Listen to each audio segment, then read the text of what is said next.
Hello, everyone, and welcome to our weekly Fortune Tellers Raw and Smackdown review. This is our WrestleMania Go Home show review for the Raw and Smackdown, and I have with me as two special guests, Juffles and Don. Yeah. Very funny. You are hashtag under siege. Yeah, exactly. Oh, that Under Siege. Oh, that's just any. Yeah, is that? Did you mean that as like that joke when they were Yep. SmackDown versus Raw, like 2017? Yeah, 2017, yeah. Oh, I hated that story.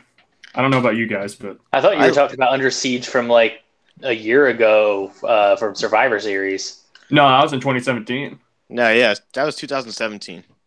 Oh. When I thought you Shane meant the led... game.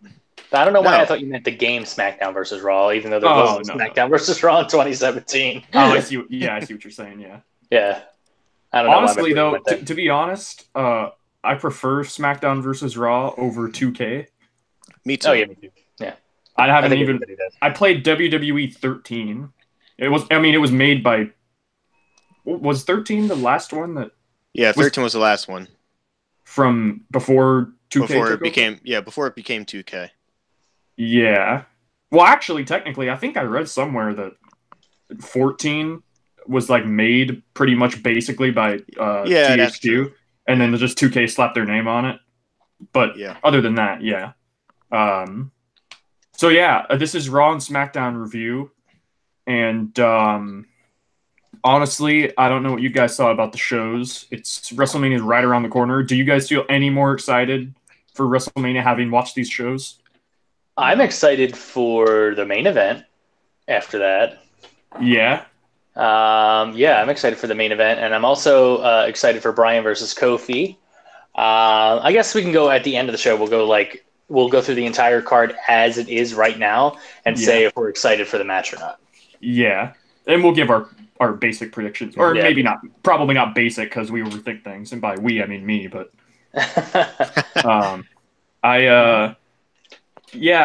overall though, just before we get into Raw, I thought Raw was like meh. You know, I agree. Raw was a one-segment show.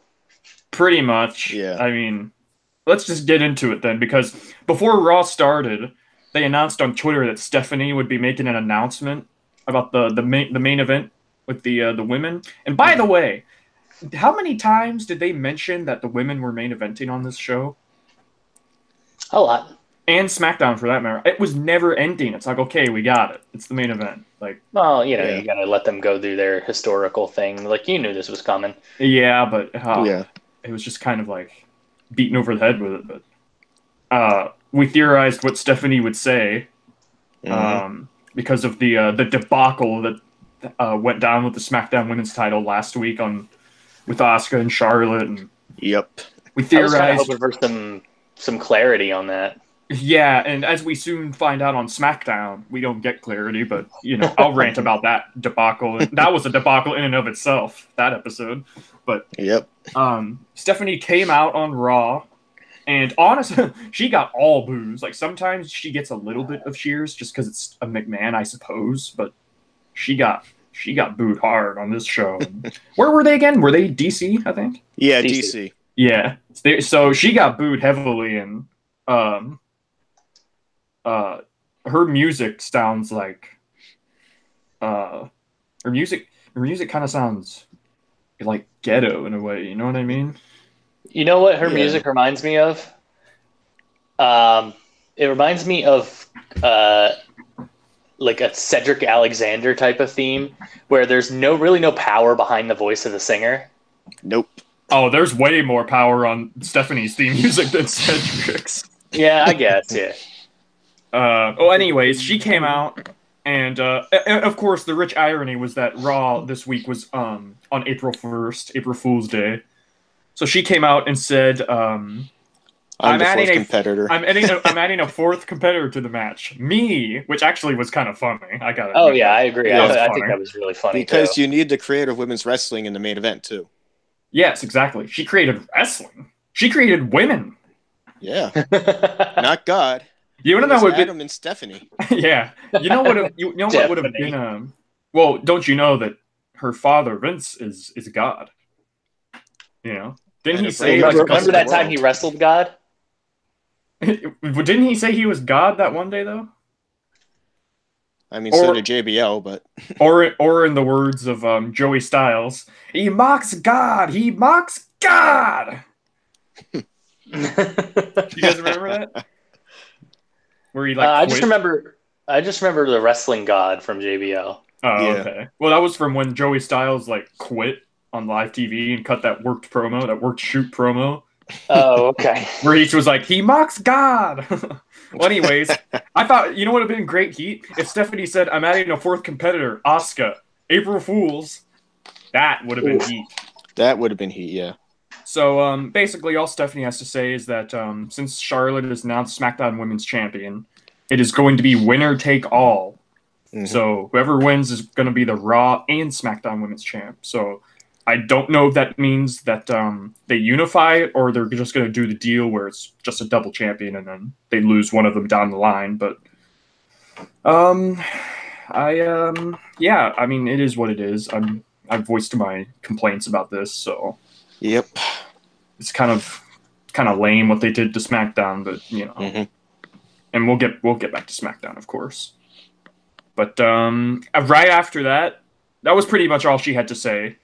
Yeah. And right after that, Brock Lesnar's music hit, and he got, you know, when Brock Lesnar comes out, he normally gets somewhat of a pop too, since he's kind of like his mystique is kind of there, you know, because Yeah. he never shows up. But Mhm. again, he got all boos too. Yep. I guess I don't know what happened, but this DC crowd hated Brock Lesnar.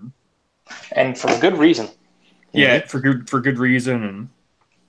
And Paul Heyman came out. He cut his boring promo. He said Brock will desecrate the good name of WrestleMania, and he will violate Seth Rollins. And eventually, Seth came out Mhm. and said, "Nobody wants you here. Nobody likes you. I don't want you here. These people are sick and tired of you." And It's the same 3 shots you take at Brock Lesnar now. yeah, and this has been the most. I mean, in my opinion, this has been the most lackluster build for a world title match at WrestleMania in history. Has there been a more lackluster build? Well, it's because there's never any Brock. Exactly. Yeah. Mhm. That's just like, yeah, but I feel like even with Roman last year at WrestleMania versus Brock, that had more, like, way more effort and build Well, put that's into because they it. were putting more into Roman. Yeah. Do you think, just a quick question, guys, do you think that Roman was ever the plan to actually win last year, or do you think it was always Brock? I think it was originally Roman to win last year, but then Vince changed his mind last second, like he always does. Yeah, I agree, because then Lesnar just signed that deal right before the match started. That's right. He signed that. Yeah, he signed that Yeah. contract like right before. Yeah, right before midnight. Yeah, right before the Saudi Arabia show or whatever. They announced on Twitter that Brock Lesnar re-signed, and Yeah. that tweet got like ratioed hard. So, eventually, Brock Lesnar just kind of brushed Seth to the side, kind of laughed. You know, he like bumped into him with his shoulder. So. Yep. Seth Rollins turned him around, started beating up on him, and then he pulled a Shinsuke Nakamura and hit Brock in the balls. Yep. Which I thought was funny. Yeah, so From a baby face. yeah, well, you know, it's Brock. You got to pop. Hey, man, the crowd was going crazy, and he hit him in the nuts again, and then he super kicked him on the ground, hit the curb stomp on him, and so basically that means nice to see you, for Seth Rollins. Thank you for trying. You're losing at WrestleMania. Yeah, well, unfortunately, yeah, that's true, but you know, they booked themselves into a corner with this because if he didn't get any like. What's the word I'm looking for? If he didn't momentum. if he didn't stand tall against Brock at any point, because he hasn't on this entire feud until this point. Like Brock has stood tall on him like once or twice before. Yeah, and Seth hasn't yet, so he kind of had to now. You know what I mean? But you know, is anybody going to be shocked when Brock wins? I'm not. Nope. No, not at all. I'm going to be disappointed. I'm going to be sad. Yeah. I'd be more shocked if Rollins wins. Yeah, it's going to be like a funeral. Yeah. I think they'll have a great match. I think so too. There's no question about that, but you know, I'm just tired of Brock, and I don't know when. I don't know who he loses it to. I don't know if they're gonna go with. I like how I'm already like acting as if the match already happened. But I don't know who he's going to lose it to. I don't know if they're going to go with Roman again. Reigns. Maybe. It's too soon, though. It's too soon. I could easily see the crowd turning on him just by throwing him in the mix immediately after. After he comes back, I mean. So, you think Daniel Cormier shows up? I hope not. So, because it seems like he's the only way that Brock's going to lose on Sunday. I mean, you know what? Whatever gets the job done. Yeah. And Daniel Cormier has actually shown interest on being on WWE TV. Yeah. I think he tried out as like an announcer or commentator, right? Yeah, I think so. Some months ago, something like that. But yeah, Brock was on the ground grabbing his nuts. He was in pain. And that was that. I thought that was fine. I had no problem with that. And the crowd was into it, so that was okay. And Seth is backstage, is interviewed, and all he says is, Brock had it coming to him or whatever. So, I mean, I guess, like you said, babyface resorting to nut hitting and not nut cutting, very different. So after that, we had an actual advertised match before the show. Bayley and Sasha versus Beth and Natalya versus the Iconic Duo versus Nia and Tamina. And I thought they should have waited to have Beth's triumphant return to wrestling for WrestleMania. Well, you know what this means. They're not winning. Yep. Possibly. But, because you don't want her first match back to be a loss. Maybe they'll win.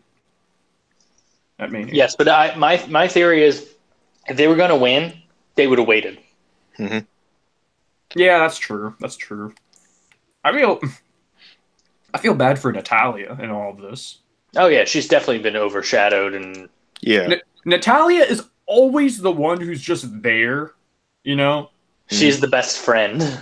Yeah, exactly. She was Rhonda's best friend, but now she's Beth and her are legit best friends in real life. I don't know about her and Rhonda. I guess maybe. I don't know about that though. So, everybody got jobber entrances except for Beth and Natalya.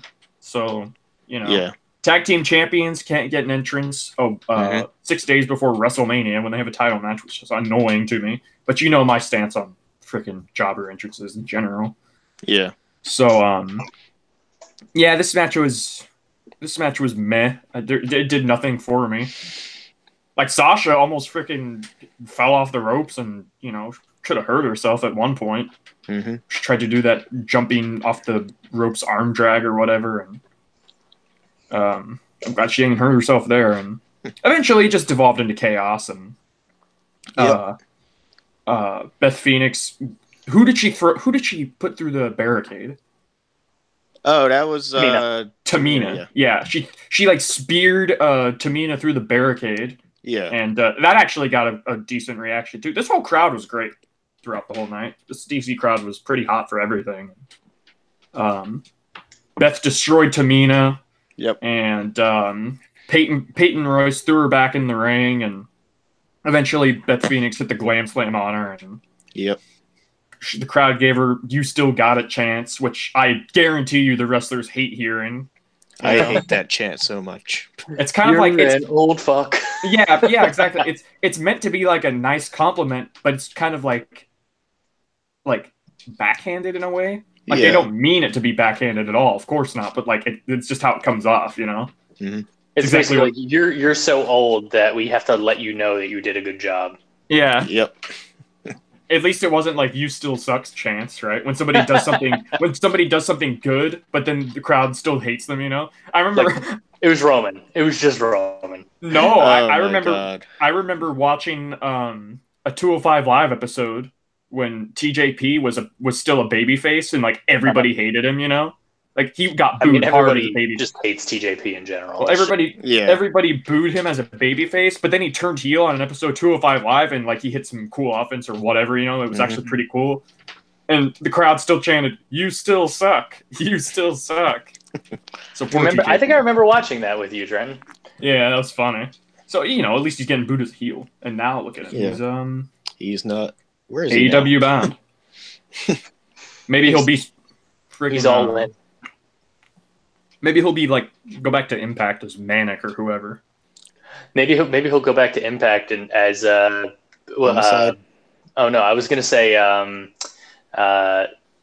god, I was gonna make a joke about net neutrality, but Oh boy. Oh, because he made those comments about it on yeah. Oh shit, that sounds like that's Don's headphones. What's that? Oh, okay. Sounds like somebody's ripping ass. It sounded like a helicopter. It sounded like a gun or something. Yeah, every once in a while Don's headphones will do that. It happens on PlayStation too. So. Oh, okay. Yeah. Well, what was I? Oh yeah. Well, TJP. Yeah, TJ. Well, Beth Phoenix and yeah, Beth picked up the win, and eventually the baby faces all just had to stare off Sasha and Bailey and Beth and Natalya and sorry, I'm getting sidetracked here. And that was it. I didn't really think much of this. I don't know if you did or not, but I didn't care for it. Yeah, it is what it is. I still think they should have saved Beth's return to WrestleMania, because whatever. So eventually it cuts backstage to a bit. I don't know if it was a limo or not. Was it a limo? It was like a truck or something. A big SUV. And Batista came out, and Batista's from DC, so he was like a baby face. Like the crowd freaking bowed down to Batista. Yeah. Yep. And he came out with these great looking red shades, looking fly, looking spiffy as hell, and eventually this is when Batista came out, I believe, right? This is when Batista came out, and he got a huge reception, and Batista could not. Yeah, exactly. Batista could not help but point to the crowd a little bit and try kind of take it in, even though he's supposed to be the bad guy, You know what I would like to see? I'd like to see a bad guy, because you know how every time that there's a bad guy and he comes into the town that he's from, he's like, "Thank you for the reception, but I hate it here." Yeah. I'd like to see at least once a bad guy go, "Thank you, I deserve that. I never get that anywhere else but here." No, you know who did exactly what you just described recently? Who? Daniel Bryan, when he went to Seattle.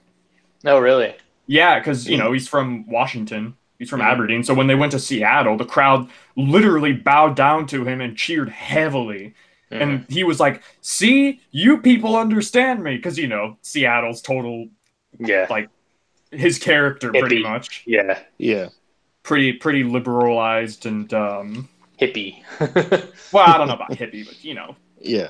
His line of thought very much reflects where he's from. So, Batista came out and he was just getting cheered, and I think he got welcome back chants, and he said nothing, and then he just pointed to the Tron, and they showed this great video package of all the times Batista beat up and destroyed Triple H through the years, and Triple H never beat Batista, and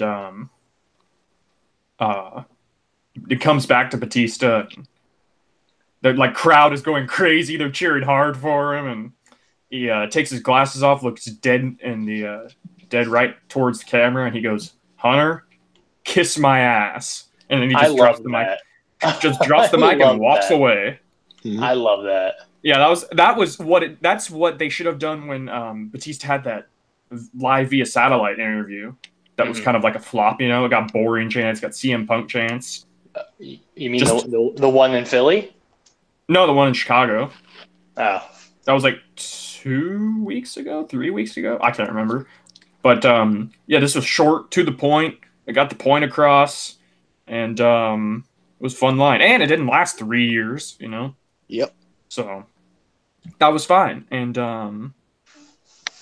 we go to commercial, and we come back from commercial, and it shows an Elias segment where he's outside MetLife Stadium. He's playing his guitar, and what can you say? I know Eric doesn't.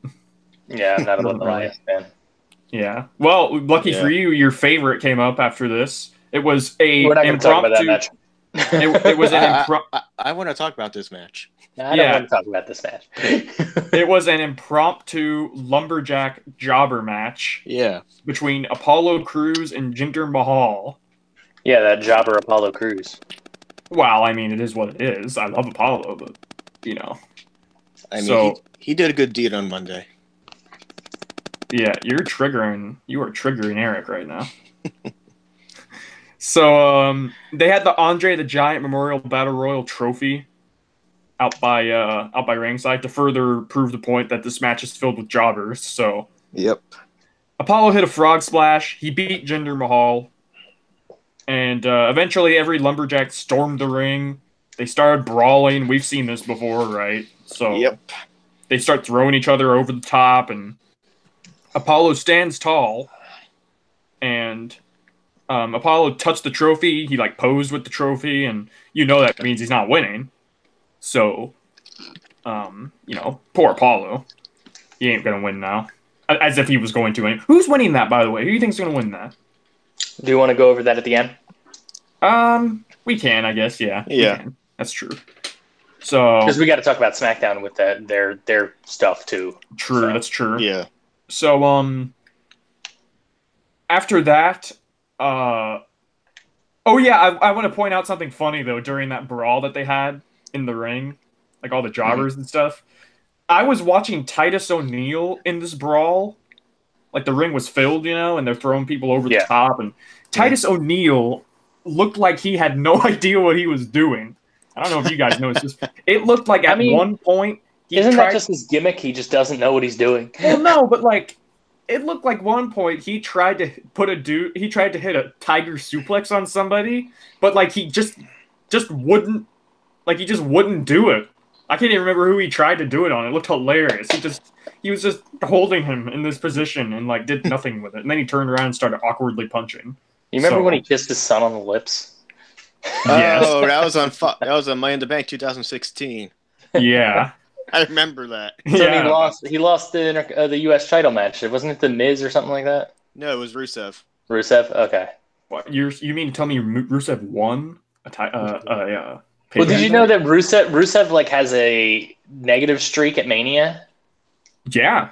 On top of his pay-per-view streak? Well, a lot of people at Mania have a pay-per-view or a Mania losing streak. In general. Oh, yeah. Oh, actually, you remember that list I compiled of all Rusev pay-per-view wins? When was the last one? 2016? Actually, I think I still have that list. Hold on. Well, I didn't think his last win was Extreme Rules 2016 because he beat Kalisto. Yeah, I haven't updated it. Oh, it was... Well, I don't think he's won on pay-per-view since. In my list, it says Battleground 2016, Rusev versus Zack Ryder. Yeah, that one. Yeah. When the hell what? I don't even remember that. When did he feud with Zack Ryder? It was the pay-per-view before the brand split finally took effect, so... I see. Because Yeah. Yeah, the one right before that is Rusev versus Titus O'Neil. Yeah. Because I remember... They wanted to give everyone maybe this title would go to this show, or maybe this show will have both titles. Who knows? But they were going to have, one show of almost every title. Let's all just remember who won that Shield triple threat. Miraculously. The what? The Shield triple threat. At Battleground. Oh, yeah. That's right. That was for the fucking world title, right? Yeah. Yeah. That's the only reason he won. There's no... he had just won the title. Whoever. So, if he had not just won the title, he would not have won that match. Yeah. That's true, and... So, God bless Rusev. Let's hope he... I'll have to update that list to see if he actually won more matches after that. Because... I don't think he has. I don't think he has either in, the last 6 months. He even lost at Rumble on the pre-show to Nakamura. Yep. For the U.S. title. Well, poor Rusev, but... Yeah, jobbers and everything, and... before they cut to commercial, they hype up Rey Mysterio versus... well, actually, no. They hyped up before Raw even occurred, Rey Mysterio versus Kurt Angle for Angle's last ever Raw match. But then once the show came around, they decided not to. Yep.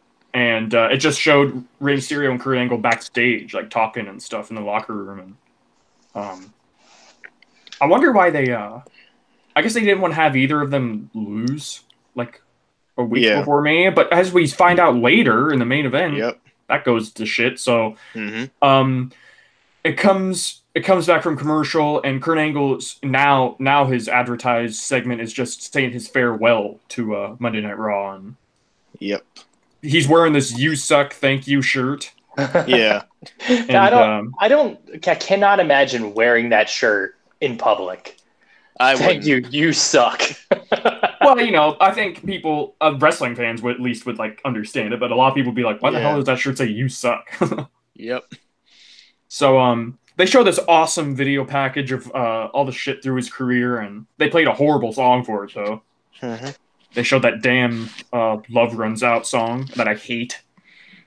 I don't know about you guys, but Eric, didn't you say that you hate One Republic? Yep. Oh yeah, I cannot stand One Republic.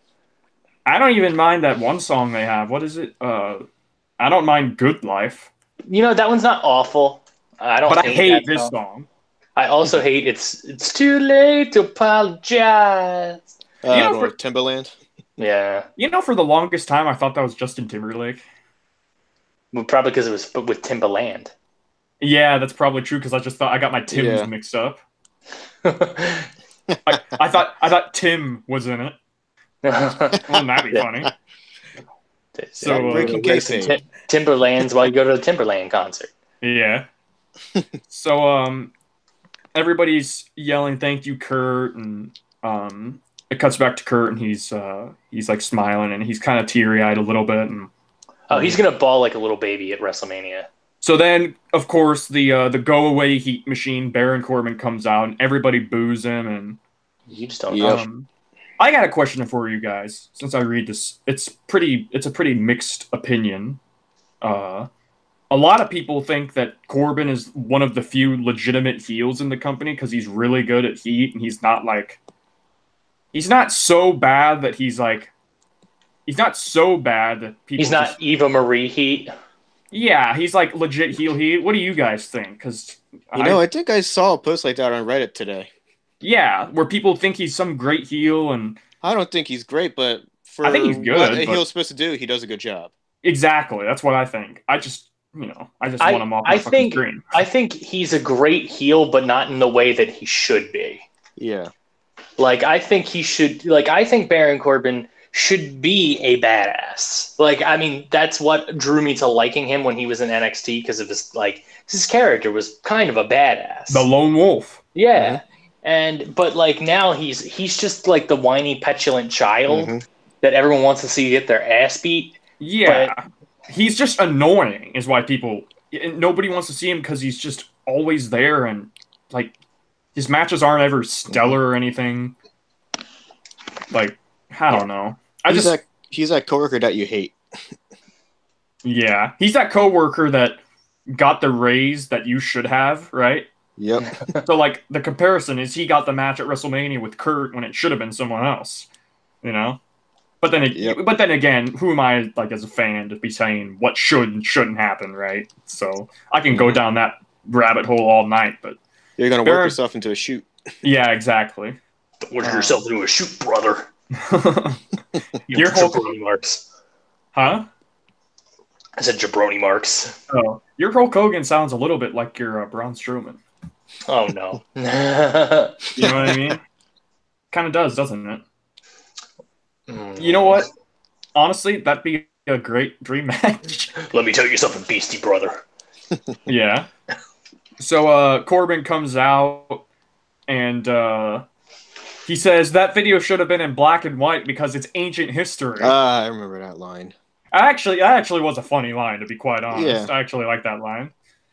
And he said the man in the video. What's that? I said, what a dad. Yeah. He said the man in the video isn't the one standing in the ring. The guy in the ring struggles to take his jacket off, skis down the ramp, and can't even go 2 minutes without huffing and puffing. And, damn, he pretty much just described Shane McMahon, to be honest. Oh. You know what I mean? Hey, excuse Thinking me. about it. Don't you mean best in the world, Shane McMahon? Best in the world, yeah. Say it like Greg Hamilton. Yeah. Greg Hamilton's great. I like him. What is he? Oh yeah, he says Angle can't go with For a second, I thought you said Pep Hamilton, like the former offensive coordinator of the Indianapolis Colts. I didn't even know that. I'm a Colts fan. Well, to be fair, my knowledge of football and NFL is not that vast and stuff. But he said that Angle simply cannot go at it with superstars of today because they're just plain better. Especially me, Baron Corbin, which was, I know he's a heel, but come on. Be humble. Come on. Yeah, so, freaking, it devolves. Angle eventually tells him to shut his mouth, and Angle's like, since it's my last night on Raw, why don't you just have a match right here, right now with me? Baron comes to the ring. He does the tease that heels always do, where they get up on the apron, and then they jump off. And he said, if I wrestle you tonight, right now, you won't even make it to Sunday. Yep. So Rey Mysterio's music hits. He comes into the ring. He challenges Corbin to a match. He says somebody needs to teach you a lesson in respect. Yeah. And Corbin says no, but then he hits Rey. And Kurt Angle went for a German suplex, and I was wondering, we all know how Angle can't really hit a German as well as he can, or as well as he used to, right? But then we also know, before Angle even was feuding with Baron, that Baron sucks at selling German suplexes in general. Yeah, because we saw him against. Didn't Lesnar try to suplex him? I can't even remember, but I remember somebody hit a German suplex on him, and he sold it horribly. So I want to see this amalgamation so badly. Oh no! If anything, if I want to see one thing from this match at Mania, I don't want to see this match at Mania, but if I want to see one thing from it, it's that. So sadly we didn't get to see it because Corbin reversed. Eventually, he got hit by Rey and everything, and he got hit with a senton, and Corbin fled. So that was that. So another impromptu main event, which I hate. Shouldn't the main event be set in stone every week? So or announced in the first 10 minutes. Yeah, exactly. So I was so surprised that main evented. Yeah, that was the go home show match from Raw. Then again, it was on the same level as that go home show that we saw, Don. Oh yeah, what was that? Ambrose versus Strowman when Strowman was in the Wyatt family. Yeah. Ooh, that was when he was terrible. Yeah, 2016. Damn. Well, I don't know. I don't know which match was worse, this one or that one you guys just talked about. But it was the one we saw. It was okay. Yeah. Didn't you guys tell me about that? Both of them got horrible boos or whatever because the match was so bad. Yeah, and then Luke Harper blew his knee out in a dark match. Dark match. Yep. Hold on a second. 2016? Yeah. So if that was 2016, wasn't that the year Dean was facing Brock? Yeah. Yep. Who won that match? It was Brock. It was a DQ. No, you're talking about who won the. Who won the go home? Ambrose won by DQ, right? Yeah. Did Brock come out after that? No. Brock wasn't there. Brock was he even there? I forget now. No, he wasn't. We saw Brock the next year when it was Brock Goldberg. That's right. I see. Shouldn't the main event of Mania be the go home show segment for Raw and SmackDown? So, I thought that watching the Charlotte, Ronda, and Becky segment, but we'll get to that. So maybe they didn't want people leaving because they knew that there wasn't another match. Yeah. But would people really leave? I mean, what if they had a dark match? Yeah, they always have dark matches. I don't know if they have dark matches for Raw, but they have dark matches for SmackDown. So, whatever. Charlotte came out, or she was interviewed, I should say, and just more boring Charlotte promos. She said a couple woos. Yeah, I don't know. she's kind of in that same boat as Heyman is with me, where I'm kind of just bored of the promos she makes, you know. Yeah. And Charlotte's not much like Heyman. Charlotte's not a bad promo. I'm just kind of yawn. I'm telling you what, though, Charlotte has more ability than what she's showing us. Because like I don't know about you, but like I watch with my girlfriend, and she is, I would say, let's just say she's more of a mark than we are, like in terms of like she cheers to the good guys, and I don't know about that, man. Well, I don't know, except for Sheamus, but she just said he's a good guy. but wait, we don't have girlfriends. Oof. Roasted live on video. No. No, but yeah, but like, you know, whenever she sees Charlotte, she's like, oh man, I can't stand Charlotte. So I mean, I guess she's getting the heat. So I suppose. I get heat whenever she comes onto the show, and I watch it through the lens of like, you know, not even a casual fan, you know.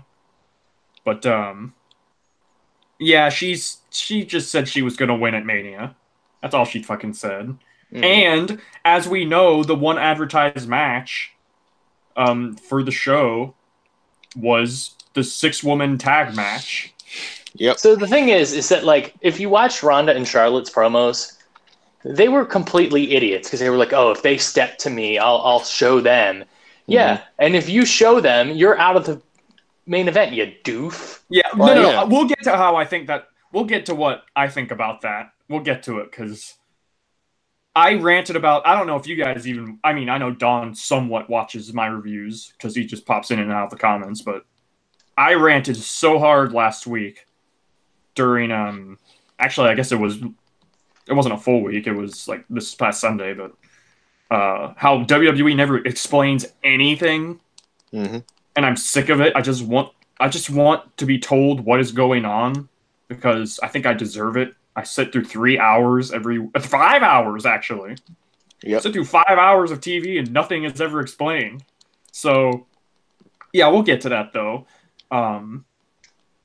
Anyways, up next was Aleister Black and Ricochet versus the Revival for the Raw Tag Team titles. And this was a good match. This was a really good match, I thought. It was. It was, of course, the Revival are amazing, and Ricochet and Black are also amazing. And I gotta say, I know they're only like teaming up because they were in the Dusty Rhodes Classic in NXT. I mean, that's my reasoning. I don't know why else they would be teaming up, right? So, I wasn't really like too thrilled about them being called up as a tag team, but you know, they put on some pretty good matches as a tag team. And I'm telling you now, Ricochet is going to be a star in WWE. He is. I don't know, man. You know, all the quote unquote flippy wrestlers, you know, that have that build are always they've got a stigma on the main roster for some reason, you know. I feel like I've never seen anybody like Ricochet before. Like there's a lot of wrestlers you're like, oh, they're flippy dippy wrestlers. I've never seen people do the shit that Ricochet can do. Nah, he's a beast, man. He's got it all. I agree. He's got it all, man. He's got a great look. He's got great babyface fire, and he's even got a good heel look, to be honest. He's an Eagles fan, so yeah, he's got a he's not like stellar on the mic or anything, but you know, if you can go in the ring, then you know. It can be salvageable. I would. So. Oh my god, I'm salivating at the idea of ever seeing a Mustafa Ali versus Ricochet match. I know, dude. Don't you mean Ali? Yeah. Shut your mouth. Fuck that. Get your stuff correct. Oh my gosh, I hate that. Ali. Like, what's his name? Muhammad Ali? Like, fucking. That's the thing. Like, if you hear Ali in terms of sport, you only think of Muhammad Ali. Yeah. I know people outside of wrestling are going to joke, who is it, Muhammad Ali? Like, just not even knowing. Yeah. So, as I stuck my face, this match was great, and it was real fun. Ricochet hit that double Hurricane Rana, you know, where he wraps his legs around both guys at the same time. Yeah. Also, Ricochet, every time he jumps over the ring post, I think I pre just a little bit. Yeah, I'm always scared that he's going to, like, die.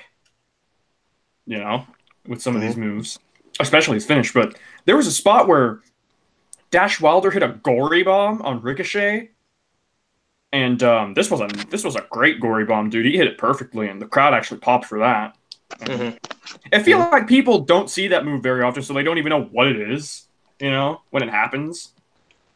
So that was cool. And of course, Ricochet did that thing where he jumps over the whole post and did a front flip over onto both the Revival outside the ring. And I love that move. Yeah, and Dash Wilder hit a tornado DDT flying off the barricade onto Aleister right before that happened. So a great sequence happening, and the finish was actually really fun. I thought for like a heel. So they're both being counted, and Ricochet is the legal man, and Dash is the legal man as well. So Dash is in the ring, and while all shit is going down, Scott lifts the apron up, hides under the ring, and as Ricochet, they're like at 8 or 9, I think, and as Ricochet's going to jump in the ring, Scott from under the ring holds Ricochet back. Yeah, he grabs his foot. He grabs his foot so that Ricochet like gets caught up in the apron because there's like some sort of like the middle, it's kind of like got holes in it, and so he like caught his leg in it. So Ricochet couldn't beat the count, and Revival retained via count out. And I thought that was a really good, a really fun finish for heels. Yeah, but then the thing that happens on SmackDown makes me scratch my head because I'm like, because like you get rewarded for losing. Well, not only that, no. Well, I mean, not only that, like, I feel like the business isn't finished with the Revival and. Yeah, I agree. And Ricochet and Aleister Black, but then they put Aleister Black and Ricochet in the SmackDown title match, which makes no sense. There's no build to that. No. Yeah, I didn't even think about that, but that's true because I thought what they were going to do is that they were going to put Ricochet and Aleister Black in both title matches, so they were going to have a title match on NXT and then 2 title matches on WrestleMania. And then they would have all the tag titles. Yeah. Well, see, maybe it's just down to they couldn't give less of a shit about Revival. I would much rather want to see a blow-off, give them lots of time, Revival and Ricochet and Black tag team match for the Raw titles at Mania than like a fatal 4-way like SmackDown title, So... And that still should be a good match, but I'm just saying, like, what do they have? It makes more story sense for because I mean, like the Revival kind of sneaked their way out of it, Yeah, they healed their way out of it. It was heel shenanigans. So Ricochet and Aleister have a right to infer that they were fucked. So right after the match, of course, as Eric pointed out to me, like just via text, Ricochet and Aleister after the match beat down on Revival after outsmarting them. And what faces? Yeah. Well, so they beat down on them, and they're not even facing them at Mania. Yeah. That should set up the match. The fact that they beat down on them. What the hell? What the hell? So Revival are without a Mania match, which is just bullshit to be quite honest with you. So you mean to tell me Rusev and Nakamura... Did you hear what the rumor is? Who they're going to face? They're going to face Hawkins and Ryder, because after the show, they did like an exclusive for WWE.com, which actually is an exclusive because I see it on Twitter. But I guess Hawkins and Ryder ran into Revival and challenged them. And Revival was like, we'll consider it. And if I were Revival, I'd be like, get the fuck out of here. I feel like Kurt Hawkins has not won a match since he returned to WWE 3 years ago. It's his gimmick. Dude, Ryder and Hawkins' literal gimmick is that they're losers. They explain that themselves on Raw. They're going to win. Losers. I'm telling you. Okay, they're going to win at Mania. No, but listen. Here's the thing, though. Okay, since we're going down this line of thinking even longer, let's just extend the olive branch, right? So, Ryder and Hawkins actually have a great story to be told, right? They're both losers. They've been there forever. Nobody cares about them. They're, whatever. They're overlooked. Blah, former blah, blah. Former tag team champions. Former tag team, youngest at the time, tag team champions ever in WWE.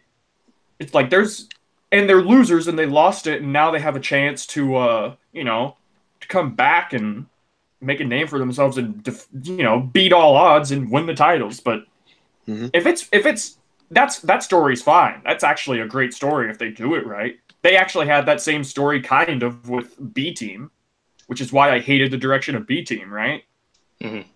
Like I actually. How about I give you an option? Okay.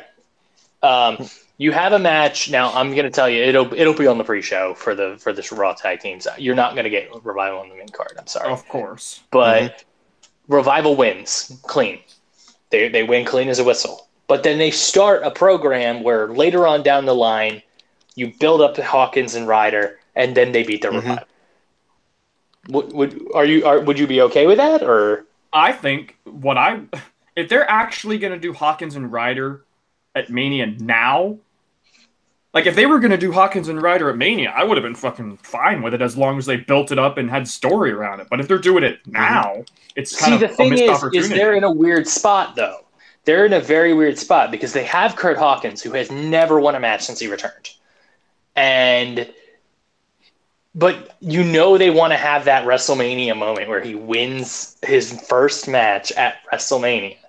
No, that's what I'm saying. That would be like a great story. Like he finally wins his first match in forever at Mania for a title, right? But the thing is how do you the problem is how do you justify him being in a title match? Yeah, because he's never won. You know what I mean? Who gives a shit? It's Raw. Nothing makes sense. Just throw him. You're trying to look for logic in a place that's like void of it. Like Charlotte got a title match against Asuka, even though she wasn't on TV. She has not won a match this entire year, but she was given a title match and won. No, she was given 2 title matches. No, I understand that. But the thing is that you could still make the what's the word? You can still make the case that Charlotte is a big enough star that her record doesn't matter. No, I can't. I won't make that case. That's retarded. You have to if they are serious about this new era BS where you have to earn every opportunity. You have to earn every opportunity. Of course, that was just they were just blowing smoke. Well, they were just blowing smoke up your ass. Yeah, I mean, but still, that's what I'm saying. So you don't have to justify Kurt Hawkins earning his way. He can just be in the match. What happens? Like the same. Well, okay, so say it's not Charlotte. Say it's someone like John Cena. Does John Cena can in theory, in this new era, John Cena cannot come up and just go, "Oh, I need this. I want this title match right here." But you wouldn't give 2 shits. I would assume because John Cena is John Cena or AJ Styles. What match? What theorized match would I not care if John Cena just demanded it? If it was John Cena, say Seth didn't win the Royal Rumble, someone smacked him with the Royal Rumble, and he comes in and he goes, "Well, I got to take out Brock Lesnar because I haven't beaten Brock Lesnar," and then it would be Cena versus Lesnar. It would be like in 2017 when he declared himself the next contender to face AJ Styles. Exactly. Like that. Well, in all fairness, John Cena is one of the few people who has beat Brock Lesnar, but I see what you're saying. Well, I meant remember he hasn't gotten his win back since he got destroyed at SummerSlam. That's true. I see what you're saying. Yeah. Last time John Cena faced Brock Lesnar, he got dominated. Yeah. All Kurt Hawkins and Zack Ryder have to do is just be better than that for 3 seconds. Well, think about yeah. Because Dana Brooke. How about this? What if it's a singles match and it's Zack Ryder versus a member of the Revival? If Zack Ryder wins, they get a match. So technically, Kurt Hawkins doesn't win. Yeah, but has that ever even been done before? Hell, why not? That's how you get around it. That's how you get around it. Yeah. Because then you have Zack Ryder win, and it's not a win for Kurt Hawkins. That's something only the minds of WWE creative could come up with, right? Like everybody else for tag teams has to win a tag team match for a title upper. Well, no, that's not even true, because on SmackDown, as we see, Alexa just made a fucking match, and Alexa's not even in a position of power. She's only the host of WrestleMania. Mm-hmm. What is this show? Why do they have an existential wrestling crisis? Why do they make these scenarios to where nothing makes sense, you know? So all I'm saying is that I personally think that if they were going to do Hawkins and Ryder versus Revival at Mania, they should have just did it. They should have started it right after Fastlane and they were doing Hawkins and Ryder like a little bit of story.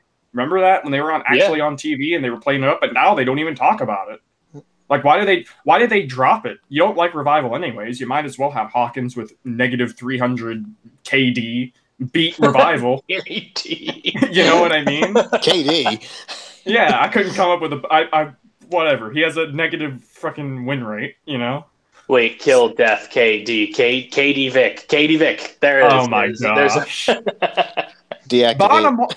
Okay, listen. Bottom line is, for starters, we're talking about this instance that may or may not happen at WrestleMania, right? Too long.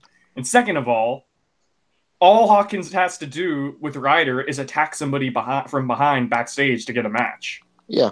That's historical. They can just do that. They don't have to earn it. Shane and, you know, they got rid of the automatic rematch clause for champions, but who cares? You don't need to do. There's no rules. You can just do whatever you want if you know. It all depends on the minds of creative, and they don't think about rules, and you know that's a real shame. So, I don't know what will happen. I don't know if Hawkins and Ryder are going to face Revival. It's kind of retarded, but you know, it is what it is. So, speaking of retarded, there was right after this, they actually had a segment with. Unless this is right after. All right, I got my placing wrong. Hold on. They had a segment with Ronda Rousey, right? Where they're interviewing all the participants of the WrestleMania main event. Did I mention it's with the first ever women main event? I don't know. You might want to stress that out more. Yeah. So, Ronda Rousey's she's punching the air as you know, fighters do to warm up and whatever. Yeah. Yep. Charlie Caruso's backstage and I remember when I messaged you about that. Yeah, Ronda Rousey's like, I'm not in the mood to talk. And then she goes ahead and talks for 3 straight minutes. Yeah. You want to hear her promo? She said, I'm not in the mood to talk, but I don't care what stipulations the McMahon's put into place because and then she walked away. That's what happened. She was speaking like Swahili or some shit. I didn't know a word she said. And then she walked away. Thinking Hakuna Matata. You're saying, whoa, Hakuna Matata's slow paced. You know? This was fucking, I don't know what she said. But, she was doing Rap God by Eminem. Yeah, no kidding. Yeah, but at least you can understand what Eminem is saying. I don't know. There's a couple of lines in there that I just go. Oh, you know what? You know what that reminds me of? It reminds me of Scatman John. Oh God! You guys remember Scatman? Yeah. Rest in peace. Oh yeah, rest in peace. God bless him. So, this was what I was talking about though. So, backstage, we got this segment. It's Alexa Bliss, Tyler Breeze, and EC3 all chilling together. Oh yeah. And Alexa Bliss compliments Tyler Breeze's new hair because he got a haircut, and I actually think he pulls it off pretty well. Yeah, I think he looks a lot better. Yeah. Oh, you think he looks better? I do. A lot of people were like, "Why did he get his hair cut?" And I was like, "He does look better than he did with the long hair." I think he looks fine. Yeah, I think he looks totally fine. So, EC3 is you can tell he's just checked out. EC3 is relegated. Well, I can't even say relegated because you can't get farther relegated than backstage dweller, anyways. But he's the main event champion. Yeah, exactly. If they had a main event champion, he would have. No, he wouldn't, because he lost to No Way Jose. Yeah. Oh Rip. my gosh, this fucking show makes me tear my hair out sometimes. But Remember, just a few short months ago when on this very show, we were talking about the NXT call-ups that they were doing, and I was like, the only one I can't see them messing up is EC3. yes. That aged well. Oh man, my gosh. Man, we've seen EC3 wins on Raw as much as Lars Sullivan. Yeah, no shit. Oh my gosh. But this segment was death. Alexa and Tyler and EC3, I swear on my mother's grave, were fake laughing about SNL. Oh yeah, they were. Yep. And EC3 I totally loved the Weekend Update. EC3 looked like okay, so it looked like he was in pain. No, the joke of this was that Braun Strowman is feuding with those two jerk-offs at SNL, right? So he hates like Weekend Update because of this, right? So Alexa, Tyler, and EC3 are talking about how great Weekend Update is. So then Braun comes in and is like, Are you Beastie Boys talking about Weekend Update? So okay, so I didn't know Braun was gonna come in. So what I thought when EC3 was selling this, I thought he was fake laughing and it was about to say Weekend Update is retarded or whatever. It looked legit like he was trying to put over that he was fake laughing, like he was going to go, this is stupid or whatever. But no, he was actually supposed to be. You can tell EC3 is like totally fucking over it, Oh, you could tell that he regrets everything. Dude, did you see that tweet he made a couple weeks ago about his birthday? What'd he say? Okay, so the WWE Universe Twitter account, you know how they have like the WWE Network Twitter, Universe Twitter, whatever. So the WWE Universe Twitter account tweeted out, "Happy birthday to EC3" or blah, blah, blah, whatever. And EC3 responded, "Thanks. Catering was delicious." Savage. Yeah, so you can tell. Fuck, EC3 for Don's next boy. How can you take a guy with so much like charisma and personality and just turn him into an afterthought? Then again, they did that with Shinsuke, but they've done that with a lot of people. So, yeah, Braun comes up. He's pissed off about them talking about Weekend Update, and Tyler's like, no, it's just our friends over there were watching Weekend Update, Yeah. So then he walks over to these like two like extras who were like have an iPad out. Yep. And Braun is like, I'm challenging you to oh yeah, first of all, one of them looked like Odell Beckham Jr. Yeah. Also, and the other one, I'm surprised that people weren't on Twitter yelling at how racist this was because he called a black guy Michael Che. I was gonna say that too. I was gonna say Braun was like, you know what? For all intents and purposes, you can be Michael Che, and you're Colin Jost. I was like, boy, I wonder why he picked the black guy to be Michael Che, huh? I think it would have been even funnier if he did it the other way around. Yeah, exactly. So he's like, you're gonna. Not gonna lie, I'm looking forward to Colin Jost getting fucking wrecked. I'm not. Who the hell do you think you are? Well, yeah, the whole story was Braun challenged these two extras to a match later in the night. So, man, we're not done yet, guys. Yeah. Fuck. So Roman Reigns is backstage and he's talking. He says, who was it? It was Dasha, I think, who was interviewing him. And she was like, there was rumors that you're not ready for singles competition.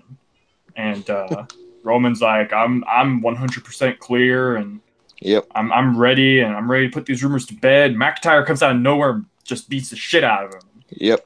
Throws him into the Yeah, McIntyre has gotten the best of Roman like every single week, so you know how that match is gonna go. Yeah, exactly. They really put over Drew McIntyre big and strong. He beat Seth Rollins with the help of like Lesnar, yeah, and then he beat Dean Ambrose like completely. I mean, I say clean, but they were both no DQ stipulations. But yeah. So he beat Seth and Dean a couple of times and stood tall over Roman. So they've done a good job I mean, nobody actually thinks that Drew's going to win, but I guess for all the casuals. But do you think? Okay, so in the off chance that Seth wins, is Drew the next contender? I'd like to see it, but I don't know if. Nah, man. You know, it's been a while since we've had a good face versus face feud. I'll tell you exactly who it's going to be. It's going to be fucking Kurt Hawkins. God damn it. Yep. It's going to be the modern day Maharaja Jinder Mahal. No, I'd like to see that. I gotta say, in some sick form of another or whatever, I would have wanted to see just a little bit Jinder versus Brock when that was the match for Survivor Series a couple years ago. Yeah, that would have been a great match with Jinder going over. I keep dreaming. That would have been funny. I would, Jinder putting Brock into the Kimura and watching Brock tap. That'd be pretty cool. I can't even imagine Brock like selling the Colossus like remotely. You know? I can imagine him selling for him. Period. No, he's a great seller. Actually, he'll sell like $1 million if he wants to. That's the key, though. If he wants to. So, you see, he wouldn't sell for Jinder because he'd be too intimidated. So he wouldn't sell for Jinder because he'd be laughing his ass off. Y'all keep laughing. Y'all keep laughing. Oh yeah, we'll laugh when we'll keep laughing when he wins the title back. Exactly. And like, you know, in your version, whenever you buy 2K and have him win in universe mode. You know what? Though? What you're talking about? You know what though? Legit, no, not gonna lie. I swear, I feel like I'm watching universe mode when I watch Raw and Smackdown. Right? Because of all the I would agree. I legit think that because of all the impromptu matches. Charlotte got a title match out of nowhere for no reason, right? Mm-hmm. It's totally universe mode. But yeah, point being, Drew McIntyre stood tall over Roman.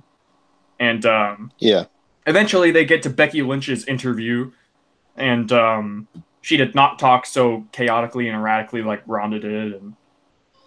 And she just said the normal stuff, you know. She's going to walk out of Mania the double champion. Mm-hmm. She has no choice but to make history at WrestleMania. So, you know, that is what it is.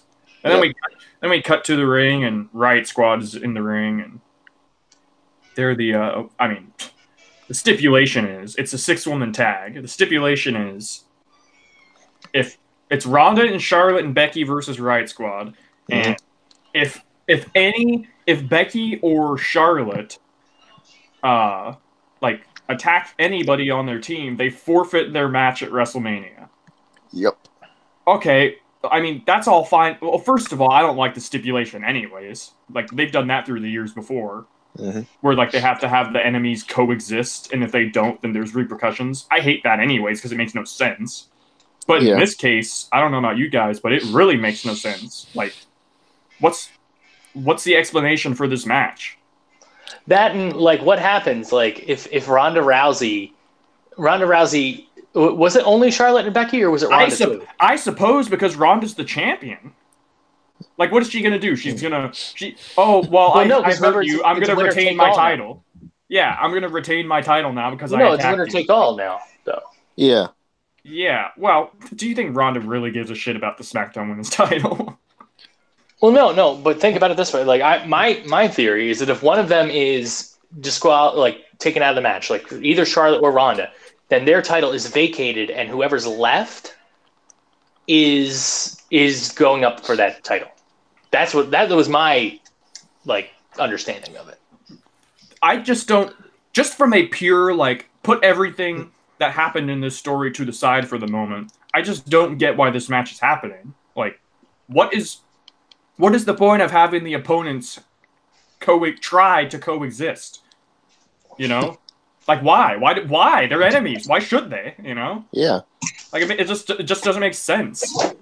So, you know, this match, I was like, this is stupid. And Kurt Angle. I don't know why the fuck I said Kurt Angle. Oh, but speaking of Kurt Angle, I forgot to mention. I put out a tweet during Raw. And do you have a picture? It was the tweet was captioned "God bless you, Kurt Angle," and it was our famous iconic picture with Kurt Angle in TNA holding up every single title. Because of course he literally legit won every single title at the exact same time at TNA. So it's kind of like an inside joke between us all, and that I post that picture and stuff. And so I tweeted out that picture with the caption "God bless you, Kurt Angle," and Kurt Angle liked my tweet. So if there was one more good thing to come out of this Raw, it was that Kurt Angle acknowledged the biggest and most iconic picture in history. Yep. So thank you, Kurt Angle, for liking my tweet. I hope you clicked on my profile and followed us on Twitter and are watching our show. So now, was that tweeted from your personal account? Yeah, I was tweeted from my personal. Yeah. Account. I think I have this account in. I think I have the Fortune Teller's Twitter in my bio. Oh, okay. Well, I think so. I could be wrong, but I think I do. I'm pretty sure I do. But yeah. Anyways, this match makes no sense. They keep like, Becky sold the whole match pretty much. There was really nothing to this match. They taunted each other to try and provoke one another, right? You know what I thought was going to happen when they announced this match last week? What? After Charlotte won the SmackDown title, I thought, what if they're going to have Charlotte attack somebody and she's out of the match? So then it's just Becky and Ronda, and then Charlotte will face like Asuka at Mania or something like that. No. Nope. I was wrong. So Ronda Rousey tapped out Liv Morgan with the arm breaker, the arm bar, I should say. Arm bar, which I guess, she doesn't want people paying $60 on pay-per-view anymore to see that armbar. So, yeah, literally legit 2 seconds after the match, she started attacking Charlotte and Becky because the match was over. She's allowed. Yeah. Mm-hmm. So, this is where everything got crazy. So, they're brawling, which forces the security guards to come out. And then, eventually, the police have to come out because they're brawling too hard. So then they all handcuff everyone, and everyone is handcuffed. The police are trying their damnedest to break this up, and it's just not working out very well. And they eventually get separated a little bit, but they're resisting arrest. And they try to go. They cut to backstage, and they're trying to load them up in squad cars, and. Mm-hmm. This is where it kind of got a little meme worthy because they thought it was a good idea to put Becky and Ronda in the back of the same squad car. Yep. So this led to this is really funny. I don't know who produced this, but whoever did gets like should get a raise because the timing on this was perfect. They're back in the back of the same car. And once Becky and Ronda realize that they're in the same car, they just look at each other, stop yelling, and then start kicking the shit out of each other. Mm-hmm. And then Ronda kicks the window out of the door. It goes glass everywhere. And I'm just rewatching like GIFs of everything, to try because I retweet everything on this account and to keep me in line and just watching it all. It's hilarious because. Eventually, Becky and Ronda and Charlotte never got in a car, but Becky and Ronda are like all out. They get out of the car. So, Becky and Charlotte are like kicking the shit out of each other because they're handcuffed. And out of nowhere, Ronda's in the car and she drives it into another car. Yeah. Like she's in the front seat.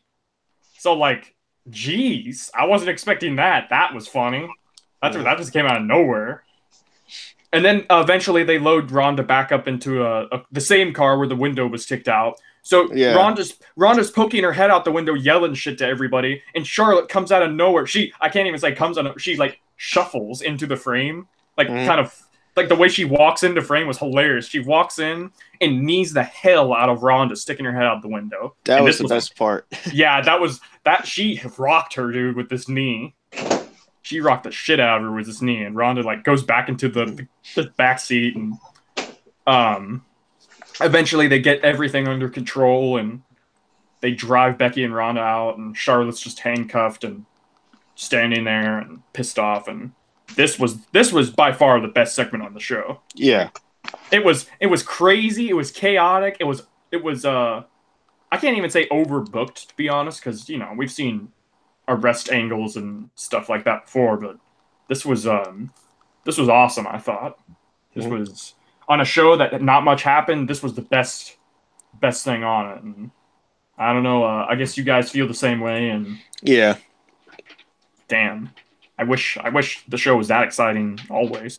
So, up after that though, we got Bobby Roode and Chad Gable versus Heavy Machinery, and which actually isn't if they're given time, that doesn't sound like a bad match at all. So, of course, who else but Lacey Evans comes out to interrupt, doing her shit, like, whatever, who cares? I'm done. So, Heavy Machinery won. They hit the trash compactor on Chad Gable and won. So, cool. Heavy Machinery have that sweet, sweet momentum going into the Andre the Giant Memorial Battle Royal. So, after that, Braun Strowman comes out, and somehow the two extras that Braun Strowman called Michael Shea and Colin Jost had gear. What? Like, they had gear, like wrestling gear. I didn't know that they were wrestlers. Like, I wasn't expecting that. I was just, I don't know. So,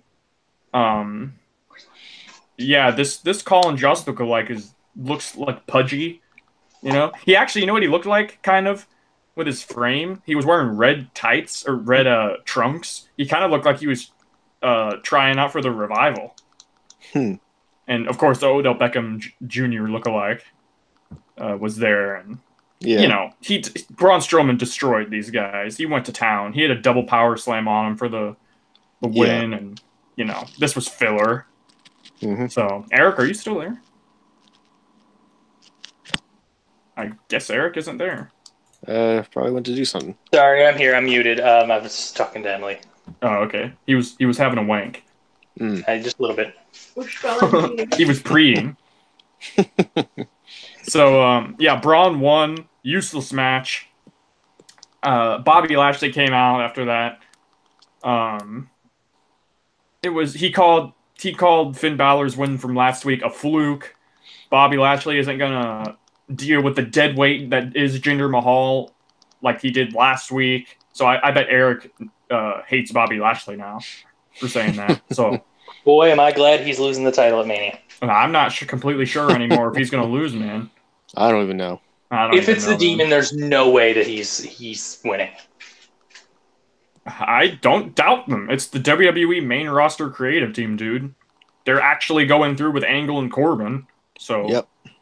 I don't put anything past them. My heart tells me Balor is not going to lose, right? So, Charlie Caruso flat out says there's rumors that the Demon might be showing up. Like, first, okay, so let's just assess that statement for a second, all right? How do rumors come out about a Demon showing up? Was, like, Finn muttering to himself in, like, demonic tongues or whatever? Or like, who tipped anybody off about a demon being spawned, right? How are there rumors about something like that? You know what I mean?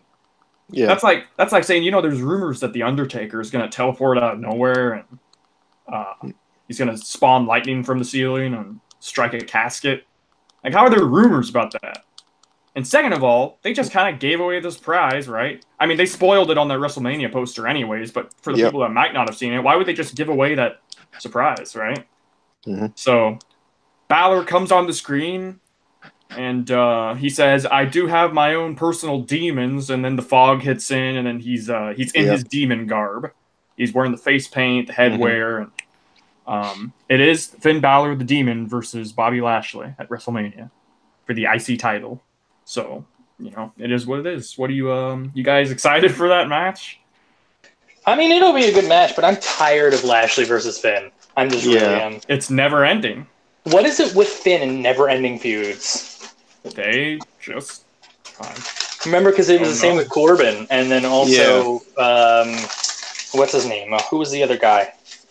McIntyre. Yeah. Well, McIntyre. Well, yeah, in a way, but the whole thing with McIntyre was that it was like a triple feud. It was Finn, Dolph Ziggler, and McIntyre. So like, I don't know. That was weird. But yeah, the other ones for sure never ended. I hated the Finn Balor and Baron Corbin feud. Yep. So, and now I'm just kind of indifferent about this one, which is sad because a match with the Demon in it at WrestleMania, especially, should not be a feud that I'm just kind of indifferent about. So, yeah, that's not Finn or Lashley's fault, to be honest. Mm-hmm. So, up next we get the main event: Baron Corbin versus Rey Mysterio. Damn, did you guys? This match was great. I saw the highlights. 10 out of 10. 10 out of 10 match. This match was awesome. Rey Mysterio, 6 days before a U.S. title match, sold the entire time to Corbin. Yep. Lost clean. Not even with Corbin's finisher. Yeah, with Deep Six. Yeah. Most deadly move. Damn. Poor Rey Mysterio. It finally put someone away. What was the point of having Rey lose clean if the result of the end of the show was just going to be Baron beaten down in the first place?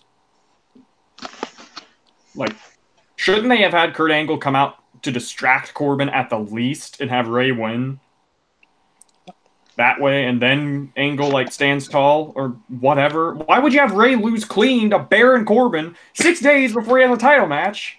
You know? That's just dumb. That's dumb booking. That's stupid. So Angle comes out. He puts the ankle lock on Corbin on the top of the stage, top of the entranceway, and you know, like, poor Angle's gonna lose his first final ever match against Corbin. So that's Raw. I mean, you know, Raw sucked. Raw was lame. It was just another Monday. Pretty much everything except for the women's segment with the arrest. Everything else, bad. Not even bad. Just took the life out of me. You know, I didn't feel any more excited watching WrestleMania because I watched this show. You know, so except for the women, of course. But yeah, SmackDown's up next. This show was not much better in all. I mean, it was average. Yeah. So, it would have probably been better, but one of the scheduled matches for SmackDown going into it was Rey Mysterio versus Andrade Almas, and right before the show, like an hour before the show, not even that, like 30 minutes before the show, they announced that Rey versus Almas was called off. Rey Mysterio sustained an ankle injury against Baron Corbin. I don't know if that's a work or not, or if that's true, but... Also, I'm surprised that Nia Jax didn't make a tweet saying, people can blame me for this one, too. Yeah, no kidding. I thought I was the one who hurt people. It's like, yeah. Anytime somebody gets injured, she does that. That didn't change just because somebody else got hurt out of your, like, you know? So, yeah, they, the show started. One of the few good things on the whole show. Like, really, two of the only good things on the show weren't even matches. You know, yeah, they were just talking segments. So the show opened with the Kevin Owens show, which is his new talk show. Not even new, but it's his talk show with Randy Orton and AJ Styles. And I loved how Kevin was like reading everything off cards as if he needed the cards, you know, to introduce Randy and AJ. That was funny. So, Randy and AJ come out, and this was quite the I'm glad they actually gave him freedom, first of all, to you know, actually push the envelope a little bit. Oh yeah, like, when Randy flat out a couple weeks ago name dropped Dixie Carter. Which I wasn't expecting at all. So, they showed a recap of AJ versus Angle last week on SmackDown. How Randy ruined that match and interrupted it. AJ asked if Randy was proud of ruining Angle's last match on SmackDown. And Randy's like, hell yeah, I'm proud. I stopped you from seeing a washed-up Olympian beat a guy who thinks he's at the top of his game. And AJ said that Randy had been in the ring for 20 years and learned one move. And he's like, don't get me wrong, it's deadly, but just one? Which is kind of funny. It's kind of funny because the meme is normally like Cena, with like the 3 moves of doom or whatever. The 5 moves of doom. Now it's 6. Well, now it's actually 6. That and Randy, I mean, he's got at least a decent repertoire.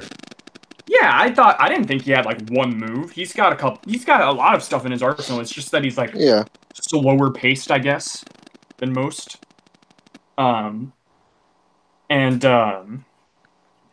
Randy said when you have a move that is so deadly that all you need is one, but AJ, you don't get that. You all think that these indie guys have it so hard trying to make ends meet, going from high school gym to armory, back to high school gym, and trying to impress dozens of fans. But while you were doing that, I was wrestling at WrestleMania in front of tens and tens of thousands of fans. And he actually got cheered for that, which is odd. So, again, the weird shitting on the indies and stuff when all of their guys are indies is just odd. You know what I mean? Is that odd to anybody else? Like, it is. I know it's just for like the sake of this feud and everything, but they've done that throughout the years forever. Like all these indie darlings and these these fucking dirt sheets. I love when they say dirt sheets. Like, you remember when NXT started? Not the good NXT, but like first ever NXT started, and Michael Cole was a heel commentator, and I try to forget that. So Michael Cole was on that show, and he was ranting about the dirt sheets, right? Even in 2009, the term dirt sheets was like 20 years past its usage, right? Who the hell says dirt sheets, unironically? So you remember the Hulk Hogan promo? This is what we call a dirt rag, brother. I don't remember that, but it sounds... It was in WCW, and Macho Man had injured his elbow, and they were like, oh, he's injured, and he's not going to be able to wrestle.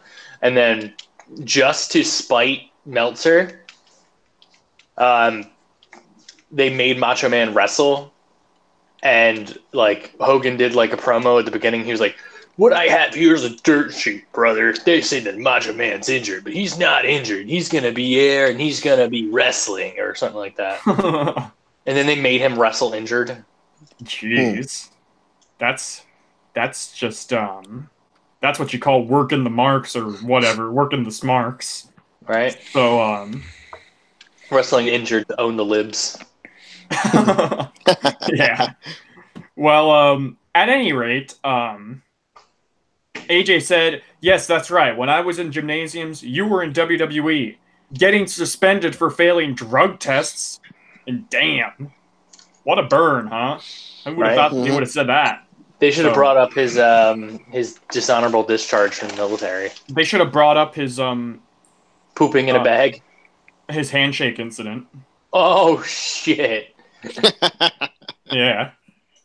I would have popped hard if they brought that up. That would have been funny. So Orton says that tells Styles that if he thinks he's as good as he is, then you would have been in WWE a long, long time ago. And your legacy is that hard work pays off. No, that's not AJ's legacy. Your legacy is now that John Cena has gone to Hollywood, you assume the role of corporate bitch. Damn. Lots of fire. If you look at all the WWE's promotional material now, go through front and center. It's AJ Styles. Yeah. Well, yeah, that's true, but there's actually, isn't it weird how there's always, I guess, technically only one top guy, I guess, right? But really, there's way more than one anymore. I'd still say I'd say of the people who wrestle all the time, it's AJ though. I'd say the top guys, whether we like it or not, are Roman, yep, AJ, Ronda, and Becky. And really? Charlotte. I would say Rollins over Becky. Well, they can be both. You know, there's more than I'm just saying there's more than one top person anymore. It didn't used to be like that. Used to be the top guy was the top guy. Well, you know what? I can't even say that because there were still when John Cena was the top guy, Triple H was still a top guy, you know. And Randy Orton was the top guy. And Randy Orton was the top guy. CM Punk was the top guy. Yeah, that's true. There was I guess there's been Batista was the top guy. The Rock and Austin were top guys. Yeah. Yeah. So maybe I guess the last time they only had one top guy was Hogan, right? Yeah, pretty much. The last time they had one top. Maybe Brett. Brett and Shawn. Yeah, it's that's an interesting line of thinking to go down, like a line of a conversation. I mean, so either way, he said he assumed the role of corporate bitch. They had a stare off. They put their microphones down, and Kevin Owens just got up and walked out. Kevin Owens is like such a funny dude. I know. He's so like he doesn't even have to try. He's just so good at it. You know, he just got up and walked out. Crowd started laughing. He just knew that a brawl was going to happen. And it's kind of like when Paul Heyman just walks out of the ring when somebody comes out to confront Lesnar, you know, because he like knows something's about to go down. So they start fighting. They beat each other up. AJ goes for a phenomenal forearm, but Randy catches him in an RKO out of nowhere, which actually wasn't out of nowhere because I was fully expecting it. But what are you going to do? Sorry, I tried to mute myself. I couldn't. God bless you. So that was that. Randy stood tall. Who do you think? Well, no, never mind. We can get to that with the predictions. So yeah. Backstage, they show Kofi Kingston with his contract because they're gonna do a contract signing. Are you gonna mention what was on the contract? Yes. So on the contract, I don't know if you noticed this, but I showed Eric. Like on the contract, it said the match this Sunday at WrestleMania, March 19th, 2019. What? That's what it said. Okay. And Trenton was like, that's the swerve. Yeah, I thought, that's the swerve. They're going to screw him again. So, after that, it was Aleister Black and Ricochet and the Usos versus Rusev, Nakamura, and The Bar. So, Emily, you can pop now for Sheamus coming out. So, he was like, is my boy going to win? And I'm like, probably not. Well, you know, it was this match was okay. I didn't have any problem with this match. There was some fun offense, and I'm still not really a huge fan of Rusev and Nakamura as a tag team. It's just kind of thrown together and pointless, you know. Yeah. If they had made more storyline behind that, I think I could have gotten behind them, But I will say this, at least they get their match at Mania, you know, they get a match at Mania for the title. You know, so you know what? In that regards, it's totally fine. It doesn't mean anything, anyways. So, eventually, the Usos pinned Rusev. They hit a double super kick on him. And then after that, Alexa Bliss's music hit, and she came out. Huh? Say Corey nutted. Yeah, exactly. Yep. In fact, the tweet from WWE was Corey Graves equals, and it has the emoji with like the dude's brain, like a bomb, you know, like their heads exploding. Yeah. So, is it just me, or am I tired? Is anybody else tired of Corey Graves being like a perv? At least when Jerry Lawler was a perv, it was funny. Yeah. I don't think he's forced. I mean, I don't think that he's trying to be a perv. I think he's trying to be like that, like. He's trying to be the heel commentator that's like, oh my God, look how gorgeous the heel woman is, and like all that kind of stuff. I don't think he's like intentionally being pervy about it. He's not like saying he wants to fuck them. Yeah, like Jerry Lawler was legitimately a perv. Yeah. I mean, then again, we don't know. Corey could be legitimately a pervert too. Can somebody go over what this Alexa came out to say? Because I'm going to turn my fan on. Okay, sure. So Alexa came out and basically was like, oh, congratulations on winning your match, Usos. But because you guys came out and forfeited a match with the with the New Day last week to allow Kofi into the main event, that deserves I can't remember the word she used, but it was basically like that deserves a punishment or something like that. Deserves repercussions. Yeah, repercussions. And then she's like, yeah, so you guys are going to defend your tag team tag team gold in a match against all the people you have in the ring there. And I'm like, wait a minute. So Alice Black and Ricochet, I get, because they won. But the other two, they fucking lost that match. Yeah. Yeah, it was this was lame. And it was just the fact that title matches are being made a week before Mania. Less than a week, actually. Mm-hmm. I just want things to be made in advance. You know? Yeah. It just seems lazy to me to be putting it off. It's Mania. It's got to be serious. You know? Mm-hmm. Can you imagine if the title match for in fact, actually, I was just about to say the WWE title match wasn't made until this week, you know? Yeah. It was made last week in principle, but it wasn't official until this week, you know? Yeah. So, yeah, as you said, Alexa, I guess, has the power to just make matches since she's the host, right? I didn't know that. Well, I mean, remember when New Day was the host, they had the power to put the Hardys in the match. So that's true, yeah. Yep. That's true. So, maybe Alexa should just be the GM, you know? She sounds like a way more entertaining... But you know what? Just get rid of... I don't even know. I think there should just be... If they're going to do authority figures, there should just be an authority figure like Regal is in NXT. Mm-hmm. He doesn't ever show up, but he just shows up when he has to, and he makes his announcements via Twitter. Yeah. So, that's a GM I can get behind. Oh, wait. And he's a neutral GM, too. He leans towards being a face, but that's just because he's William Regal, you know what I mean? Because he's so over and loved by the crowd. But he's actually pretty neutral. He's pretty fair, so yeah. Chili Willy Regal. Yeah. So after that, Iconic Duo came out, and yeah. Does anyone notice that Billy Kay always does soy boy face? I never really noticed anything. I did not notice that, and you said that, and I was like, what? So this just felt like filler. Literally all they said was, we're going to win the tag team titles and make WrestleMania iconic. And I love how people get, so triggered when they come out, because they're, annoying. It's their gimmick is that they're annoying. That's their characters, you know?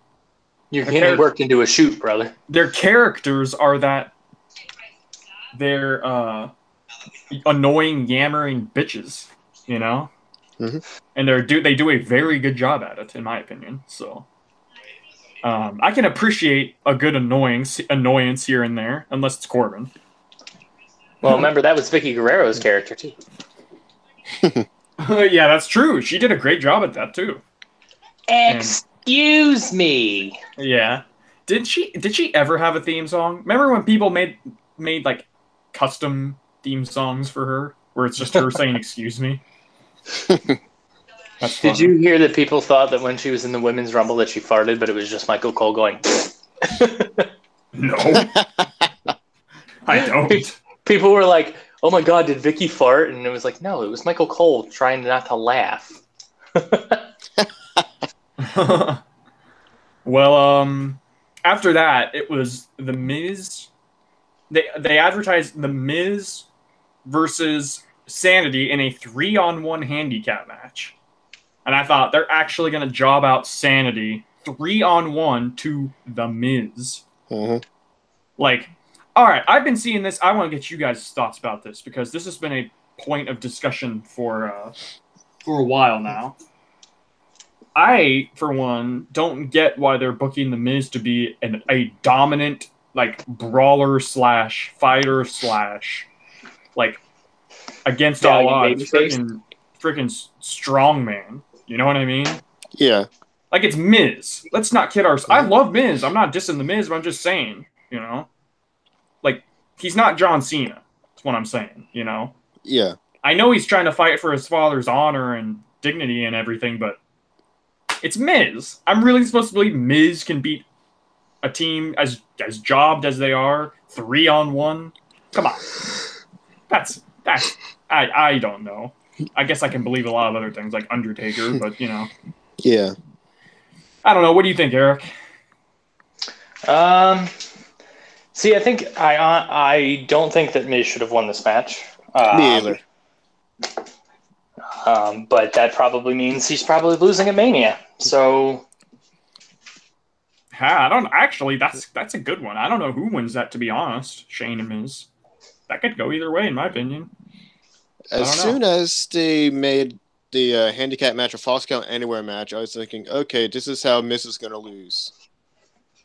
And you were wrong. And and all of a sudden, Eric Young gets pinned outside in the ring. Yeah. So Miz before the match cut a pretty good promo for because of course he's one of the best promos in the company. So he said his great line was, and Shane, you know what? You got a dad, so I guess that makes you a son of a bitch. And as good as that line was, it felt a little forced. You know what I mean? Like they just wanted him to call him a son of a bitch, but like they wanted a reason for him to say it. So it kind of reminds me of that story Chris Jericho told one day, where remember his feud with CM Punk, where he brought up the fact that Punk's father was like an alcoholic or whatever, and Chris Jericho was like, Vince really wanted me to call him a bastard for some reason. So I was just going over my lines and everything, and he was like, all right, I'm going to take out this, and I want to say this, but I don't want to say this. And Vince was like, okay, but I want you to call him a bastard. And he's like, okay, but that's okay, but I'm not going to say this, and blah, blah, blah. And he's like, all right, but I really want to hit home that I want you to call him a bastard, you know? Because Vince is like that. Bastard. In fact, they use the word bastard a lot. You know what I mean? Remember when Hornswoggle was with Finley and Michael Cole kept calling him little bastard? Yeah. And then, in fact, that might be foreshadowing, because remember when everybody found out that Vince's illegitimate child was Hornswoggle, his bastard son? So maybe that was foreshadowing. Who's going to be my bastard son? Well, it was going to be Mr. Kennedy, wasn't it? Was it? I heard it was supposed to be Mr. Kennedy. But then he got fired. Yeah, because Mr. Kennedy, Vincent Kennedy McMahon. Oh, that's lame. I can't imagine if that was true. It was. It was supposed to be Mr. Kennedy. Wow. Honestly, the Hornswoggle story sounds way better. I don't know if you've ever seen the What Culture one, where he like did how they should have booked. Oh yeah. And he did Vince McMahon's illegitimate son, and he said it should have been CM Punk. That sounds stupid. Actually, if you watch it, it makes pretty much a lot of sense, because it was when Punk was in ECW. And like they were going to use it to turn Punk heel, and yeah, it was pretty interesting. Yeah, I don't know how well that would go over. I don't know. I don't feel like I think they should stray away from the, oh look, I have an illegitimate child, like Kurt Angle and Jason Jordan. You know? Yeah. Like it got Jason Jordan more TV time, sure, but it's just kind of like throwback to when Trenton thought that the crying Jordan was for Jason Jordan. Yeah, that's true. Boy. Well, it made sense, you know? Because that was the gift that everybody was posting. So, it's interchangeable. So, yeah, it's 3-on-1. Miz is babyface, and they're destroying Insanity, and Shane comes out. And, he comes out before the match, to be honest, and he's like, I just wanted to observe, and I just wanted to look at this photo of your father, and he like shows him the photo where he's grabbing his face, and he called him Mr. Potato Face or whatever. Yeah. And does he look like a potato to you guys? Because I don't see it. Not really. Yeah, it was. It's still funny when he says it though, because Mrs. Father does have a unique look to him. You know, he could be the next. This guy's got talent. You know? This kid's got talent. His talent is looking like a potato. This kid's got it, man. I don't know. He's got it. He's got it. He's going to be the next, John Cena. I remember when, he's the it, Miz is the it couple, and then the it baby, and it factor, and actually, man, I just remembered something. I don't know how I remembered it, but I remember when Bobby Roode was in TNA, his gimmick was that he was the It Factor. That's what they called him. Can you imagine? They could have done a good story with Miz and Bobby Roode, right? That would have been You're dealing with the X Factor. Yeah. I got everything I wanted, and I'll never give that back. I know you hate X Factor. Your singing is impeccable. So, yeah. In the middle of the match, Shane is like, "Oh yeah, just as a side thing, this match is Falls Count Anywhere." And I'm like, "Why would you give us a Falls Count Anywhere match? Oh, it's 5 days before you have a Falls Count Anywhere match. Why are you giving it away?" You know? And I love a good Falls Count Anywhere match, you know? But I'm just saying. So, Miz, of course, they go backstage, they're brawling, and they go out to like the truck area, and him and Eric Young are facing off and fighting in the rain, and he got Eric Young positioned against some box type thing, I guess, and Miz like rolled a crate in his face, and Young stole it like he was having a seizure, like the shake cell, you know, and that was the finish. That was it. Miz won. And you know, like, I don't know, like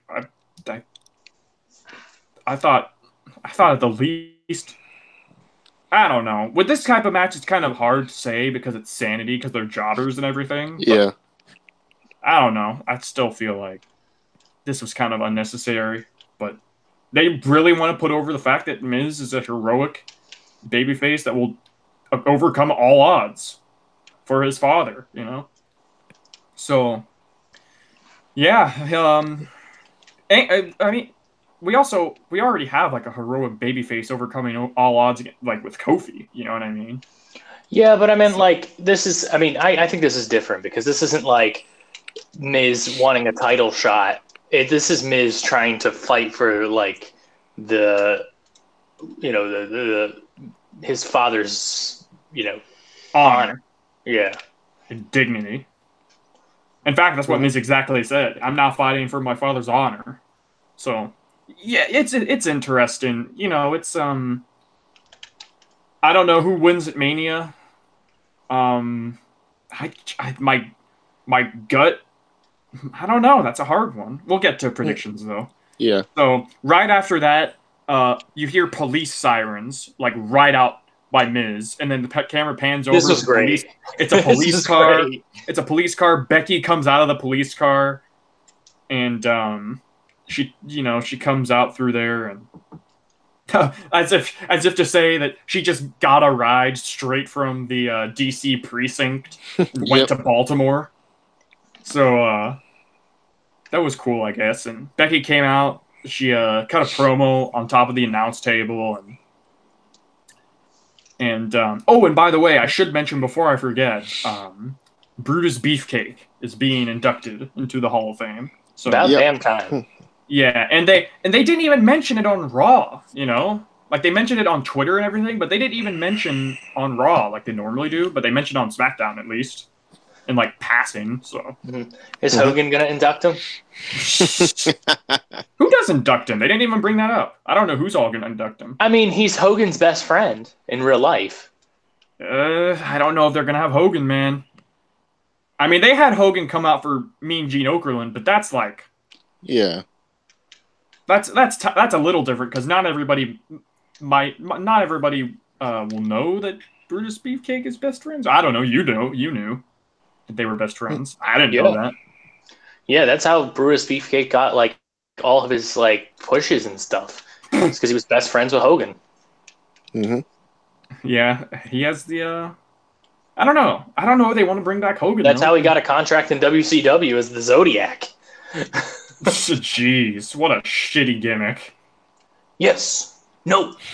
Yes. No. The Zodiac. Well, Zack Zodiac. Wait, what? Hawk Zodiac. Hawk Zodiac. After that, though, Becky came out, cut a promo on top of the announce table. She said, she said a lot of shit. Honestly, though, with some of these segments, I can't even really just They're just word salad at this Kind point. of. Just that, Like, we get the point. Like, Corey Graves was in the ring and introduced Becky.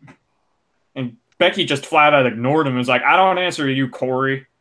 Which I actually liked because, you know, they had a little bit of banter between each other on Twitter a couple months ago where Becky called Graves' Twitter called his commentary routine Heenan Light. You know? And you know what? He's not even Heenan Light. He's Lawler Light. Right? yeah. Yeah. Like he's literally Jerry Lawler Light. He's kind of, well, I know you said he wasn't really pervy, but he's like, he hits on the chicks, right? Talks about how beautiful they are and doesn't focus on the match, right? Only difference is, though, Jerry Lawler was in an era where they didn't give a shit about the women, you know? They're in an era right now where they should. So there's no excuse, you know? At least the excuse back then is that they didn't care. I mean, it's a bad excuse, but it's an excuse nonetheless. I'm not defending it. But whatever. Becky said that, you know, she said the real revolution that started at SummerSlam with a slap is going to explode this Sunday when I make one of those dopes tap out.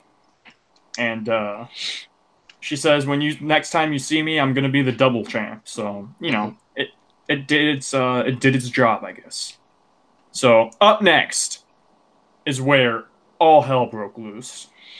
Oh, jeez. This is where the show. I'm just going to sit back and I'm just going to let Trenton rant for a moment. Exactly what Don said. This was cancer, and I don't mean to be insensitive, but it just showed a shit ton of random people backstage and then had a graphic that said 18-person mixed tag team match up next.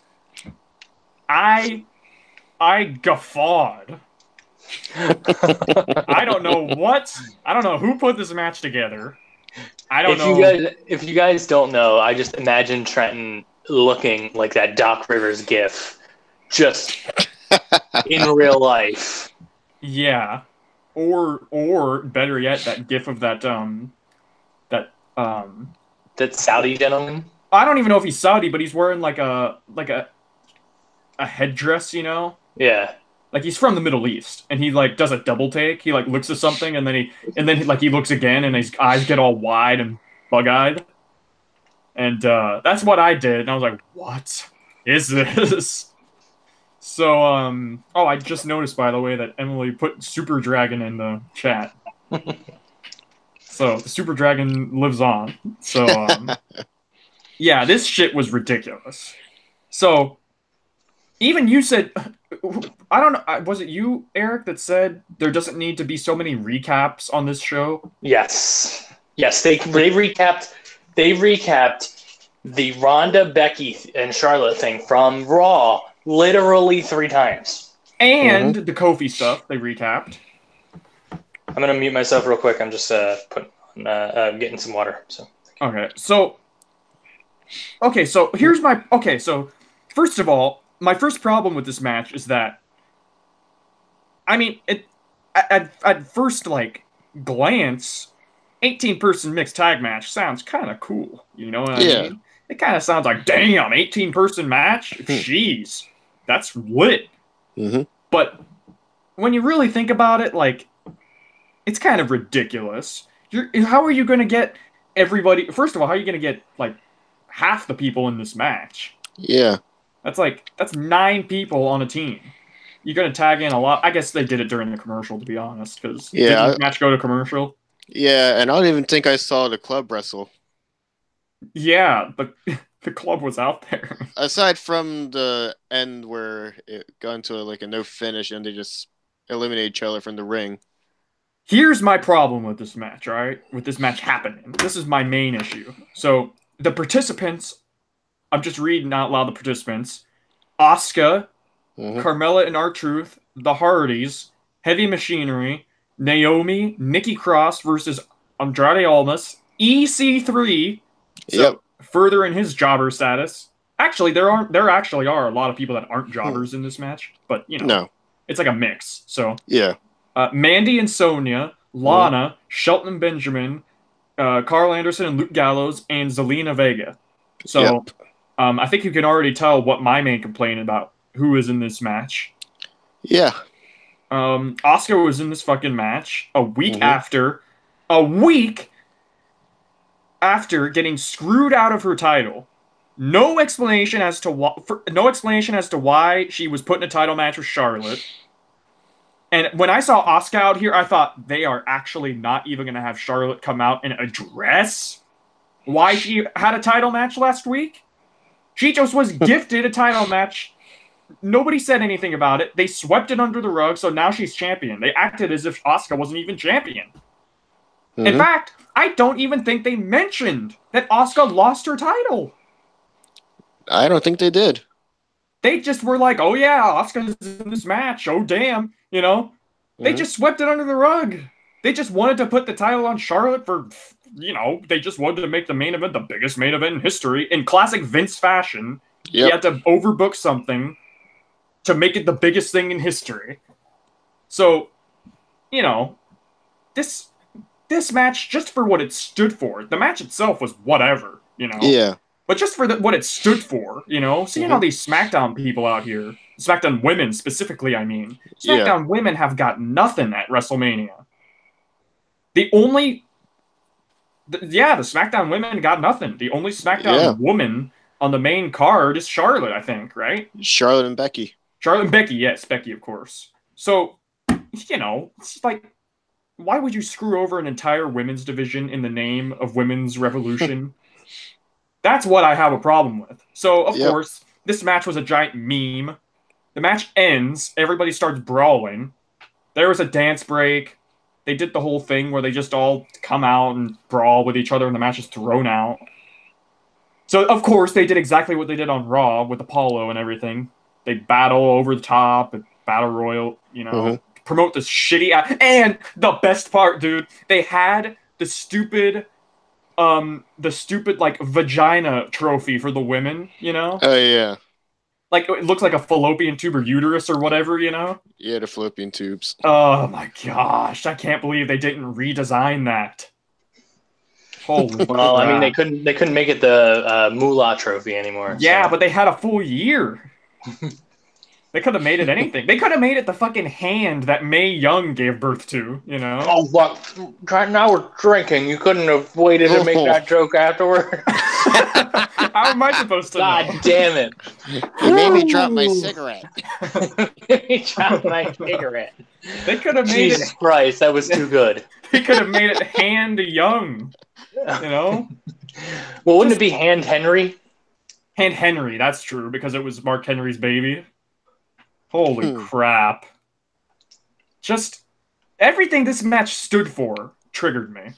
So, you know what the best part of it all, though, was? It wasn't the trophy. It wasn't the match itself. It wasn't the fact that they swept Asuka losing the title under the rug. Was it the fact that Nikki Cross just jumped onto Shelton Benjamin? It was actually, you know what? Now that I think about it, before I get to my main point, there was a lot of shit that I missed. So first of all, Lacey Evans can't get into an 18-person tag match. She came out and interrupted everybody. She couldn't get into this match. Are you serious? Come on. And you know she's winning that match this Sunday at Battle Royale. Oh yeah. She's winning that. She's definitely winning that. I'm fully expecting it. So that was dumb. And second of all, there was another part, like you said, Shelton Benjamin having Nikki Cross on his back was funny, at least. And Otis and Mandy in the ring. That was pretty funny. Otis was shaking his leg. Gyrating his hips. Mandy was like, uh-oh, And Otis, no shit, said, I'm coming! Which sounded a little, given the context of the situation, could be interpreted one or two ways. So he started. I don't want to think of Otis ejaculating. Thank you. He was living. Corey Graves was living vicariously through Otis. So that was funny at least. And the best part of it all, though, just to make me more pissed off, was Asuka stood tall in the ring. Stood tall in this dumb battle royal build-up. Oh, just... At least they kind of gave her like a little moment where she eliminated Jeff Hardy at the end. Thank God Asuka stood tall on this, or else she would be done for.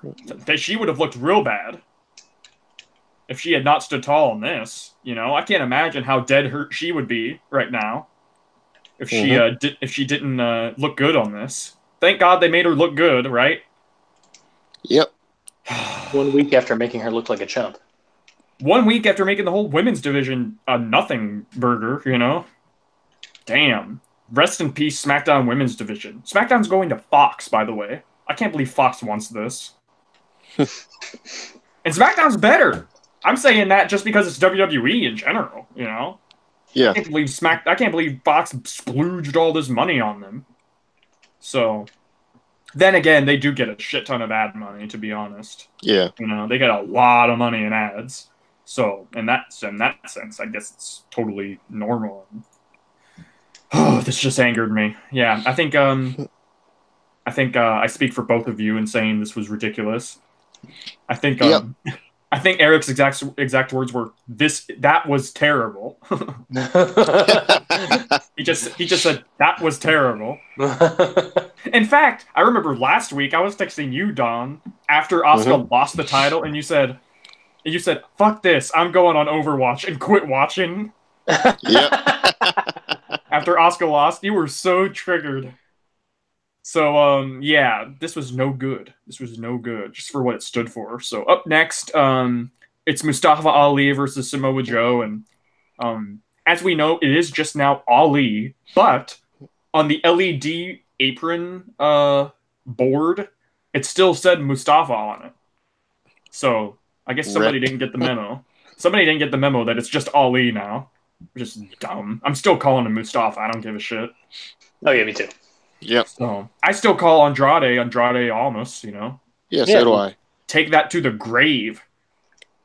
So, all right. So then then the last thing was the Kofi thing, right? No, it was Mustafa and Joe, yeah. Sorry. Joe won with the Coquina clutch. It was kind of a short match. Yeah. It was a very short match. Yeah, pretty much. It was just kind of filler match, which is a shame because, well, then again, they did so many damn recaps and they had that useless mixed tag match. You know what? I said for that mixed tag match, that sounds like a house show match for like a super show, you know?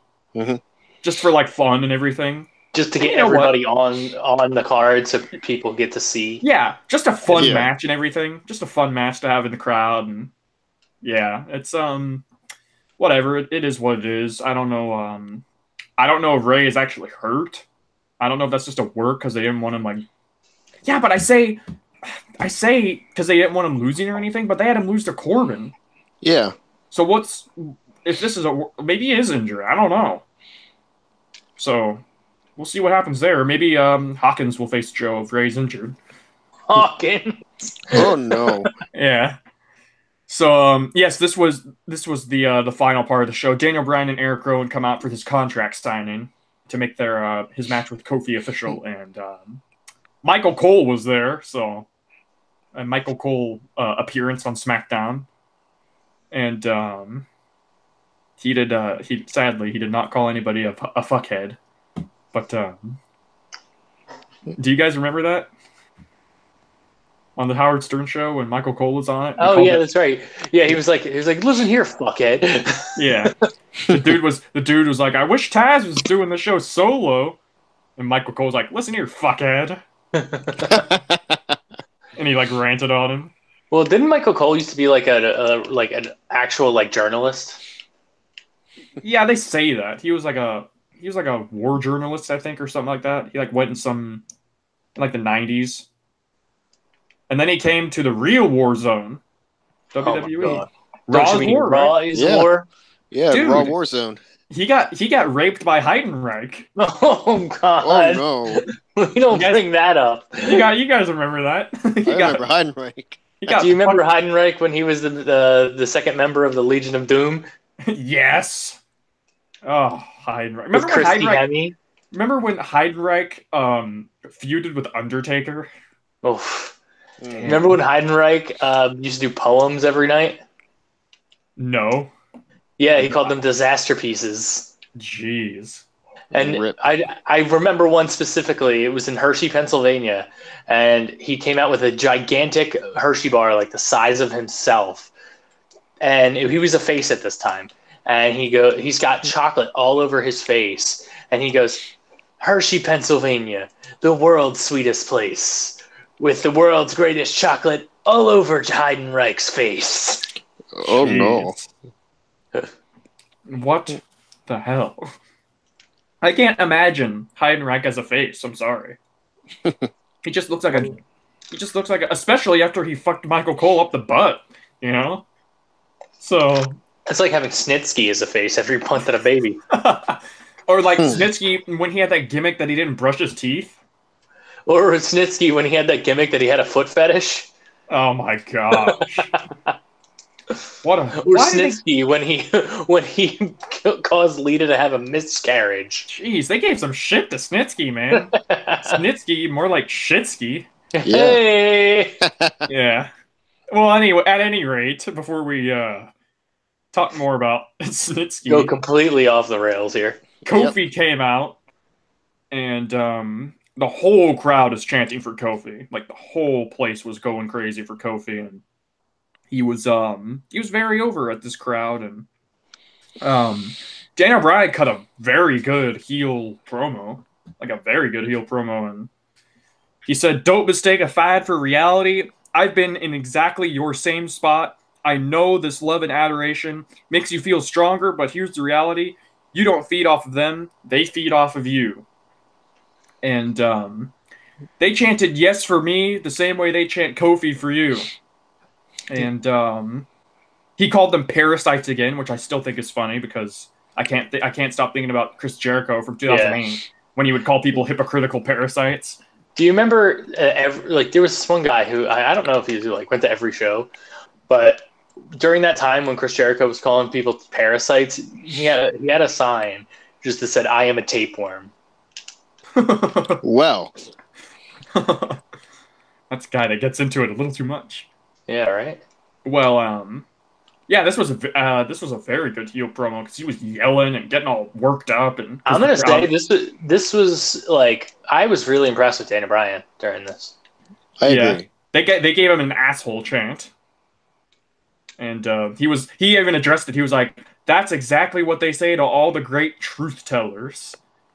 And is it what they say to all the great fortune tellers? Fortune tellers. When he said the word tellers, I thought about fortune tellers. Yeah. Well, Kofi told him to shit. Kofi told him to sit down and shut up. Yeah. Kofi's like, yeah. I was a slip of the tongue. And man, that really got you done. Kofi told him to fucking poop piss. Yeah, fuck, poop piss. Oh Jesus! Oh boy. Well, actually, I really like this promo from Kofi because the one line he had in it was, Kofi said, "The one thing you and I have in common is that you know what all this feels like." And he's talking to Daniel, I mean. So he's like, he tells Daniel that he knows what all this feels like, and you're scared as hell because you know what comes next. What comes next is at WrestleMania, I'm going to beat you, and I'm going to become WWE champion. And then he signed the contract, and he slammed it in Cole's chest. Yeah. And, Cole just wandered off. And... Cole looked very upset by that point. Yeah. So he was like... He looked like he was about to call Kofi a fuckhead. Listen, fuckhead. Yeah, but I actually like how they actually kind of brought that up, that these stories are very similar to Daniel Bryan. Like, the story is very similar to Daniel Bryan's when he won the title. Like, because he said flat out, "I've been exactly your same position, and you know what comes next. I'm gonna win." Which, you know, of course, Daniel beat all odds and won in 2014. So, yep. there was no real standing tall, I guess, on this show. I guess Kofi kind of stood tall because he stood tall over Daniel. That just had kind of a stare off, though. So Yeah. My heart tells me Kofi's going to win. I don't know actually who's going to win. I think they'd be stupid to not have Kofi win at this point. Especially if it's not main eventing, because I could very easily see them the crowd turning on the show if Kofi doesn't win. Yeah. And Kofi, I've said it once before, and I'll say it again. Kofi, despite what they'll tell you, Kofi's the most overacted in the company. It ain't the women anymore. I don't care what anybody says. Kofi is the most over person in the entire company. So I could very easily see the crowd turn on the show if Kofi loses, and that was SmackDown. Mustafa. It was gonna be Mustafa. Think about that, man. But I'm kind of, in a way, it kind of worked out that it wasn't. You know? Yeah. So yeah. That was SmackDown overall. Kind of weak go home shows. So yeah. Oh man! All right. Now we go through the Mania card. Yeah, I'll give our quick predictions, I guess. Quick. Yeah. Nothing's quick on this show. Quick. Right, well, give your prediction and then a reason why you think it. Okay, so I'll just go through this list. If you don't have a reason, just say I don't fucking know. Okay, I'll just CBSSports.com has me hooked up, so they have the whole card. So the Women's Battle Royal. Do you even want me to go through all the confirmed entrants, or does it fucking matter? No. I think it's gonna be Lacey It doesn't Evans. matter. Yeah. I think me too. I say Lacey. She's not a confirmed entrant, but she can easily be put in there. Yeah. You know, like they had the NXT women from last year in the match. So You got to start building her up. I know exactly. Like, what's the point of even having her there if she's just gonna? Then she just did like a charity thing, so she's got charity merch power. Yeah. Yeah. So. All right, so then the men's battle royal. Men's battle, the Andre the Giant Memorial Battle Royal with fucking Braun Strowman and the SNL, the two retards from SNL, the two jerk offs as I call them. Well, right, who do you guys have? I don't know. Honestly, I want to say. Go ahead. I'm going to say Andrade. Really? Yeah. Yep. I'm going to say Andrade is going to win because I definitely see like that trophy being a heel thing. And I could definitely see Zelina Vega carrying that trophy out every single week. Wow, that trophy's bigger than her. Yeah. Is it? She'll still carry it out. It actually kind of looked small on Raw when it was up on the apron. Mm-hmm. When Apollo was with it. It looks way smaller than normal. Is that even the real trophy? Because that trophy looked way smaller. I'm gonna look it up actually on images. While you yeah. So Eric, your pick is Andrade. Yes. What do you think, Don? I don't think it's gonna be Braun because I think those Saturday Night Live rats are gonna do something to get him out. You know what? Give me EC3. You think they're gonna have EC3 win it? Yeah, because no one's gonna watch it. I mean, that's a good. No one's gonna watch it, so let's have him win something that no one's gonna watch. Right. If we'll have you win, just one caveat: no one's gonna see it. And when you brag about it the next night on Raw, wait, you're a mute, so you're not gonna talk either. Yeah, I'm looking at this trophy, and it just. I don't know. Maybe it is the same size. But it definitely is bigger than fucking Zelina Vega. She ain't gonna carry that around. It's way bigger than I thought. I'm looking at a picture of Cesaro holding it up when he won it. Yeah. He was holding it up in the ring, and that trophy is way bigger.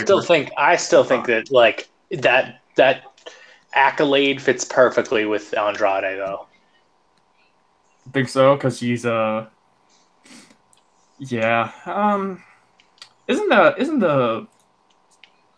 Is it just called Andre the Giant? Is it called Andre the Giant Battle Royal like just because it's out of memorial of him, or is it like supposed to be a match centered around big dudes winning? Because so far, Cesaro's not a huge dude. No, he's a big dude.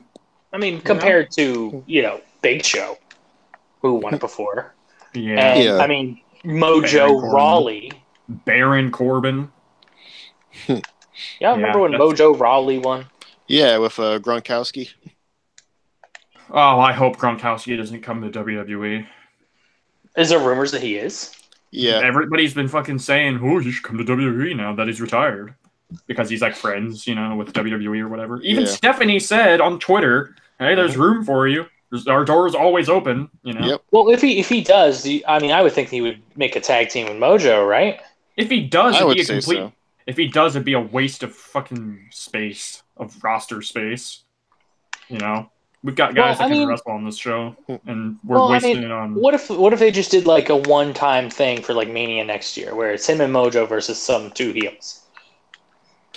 Like a one-off celebrity match. Yeah, I suppose they did that with Stephen Amell, but the thing is, Stephen Amell's actually good. We don't know. Because Gronk obviously wasn't gonna go 100% at Mania that time. We don't know. Gronk could be good. We just don't know. Yeah. We'll give him some time to train. Full stop. I don't want to see it. Did you guys see Stephen Amell wrestle at All In last year? No. Yeah, he wrestled a match at All In against Christopher Daniels. And from what I saw of it, I actually missed that. I actually watched that show, but I missed that match. And from what I saw of it, he was pretty good, So Stephen Amell he's a superhero. So, just tell Tim. Yeah, Tim loves Arrow. Oh yeah, the Green Arrow. Yeah. Well, didn't they cancel that show? I think they canceled it just recently. I don't know. Poor Tim. Well, you guys, you have EC3, Don. You have Andrade, Eric. See, Braun Strowman seems too obvious. Yeah. I feel like he's gonna destroy Michael Shea and Colin Jost, but then somebody's gonna outsmart him and then eliminate him with his back turned while he's trying to deal with these two goofballs. Mm-hmm. So you know what? Yeah, but looking at this lineup of the confirmed people, I don't know who wins it. I don't know who makes the most sense. So, I think I'll just go with I'll go with No Way Jose. That's what I'll say. I don't think they're gonna give it to EC3, man. I would say that. And I don't know about Andrade. I don't know. Possibly. Mustafa Ali, maybe? Nah, he ain't gonna win it. No. Whatever. I think... Alright, as a final answer, I guess I'll just go with Andrade as well, since he seems like the better candidate if it ain't gonna be Braun, right? EC3 in a perfect world, but I just don't see it happening. So, the final match on the kickoff show, the Cruiserweight title match between Buddy Murphy and Tony Nese. It's a shame that that's on a kickoff show. Honestly, I have no idea. I haven't been keeping up with 205 Live, but from what I've heard, Tony Nese has been doing a lot of good work. I think Buddy's gonna retain. I think so too. That's my. I don't know why they've taken so long on Drew Gulak. Yeah. Sadly, just He had he was so hot for that one week, and unfortunately that Enzo thing happened. Mm-hmm.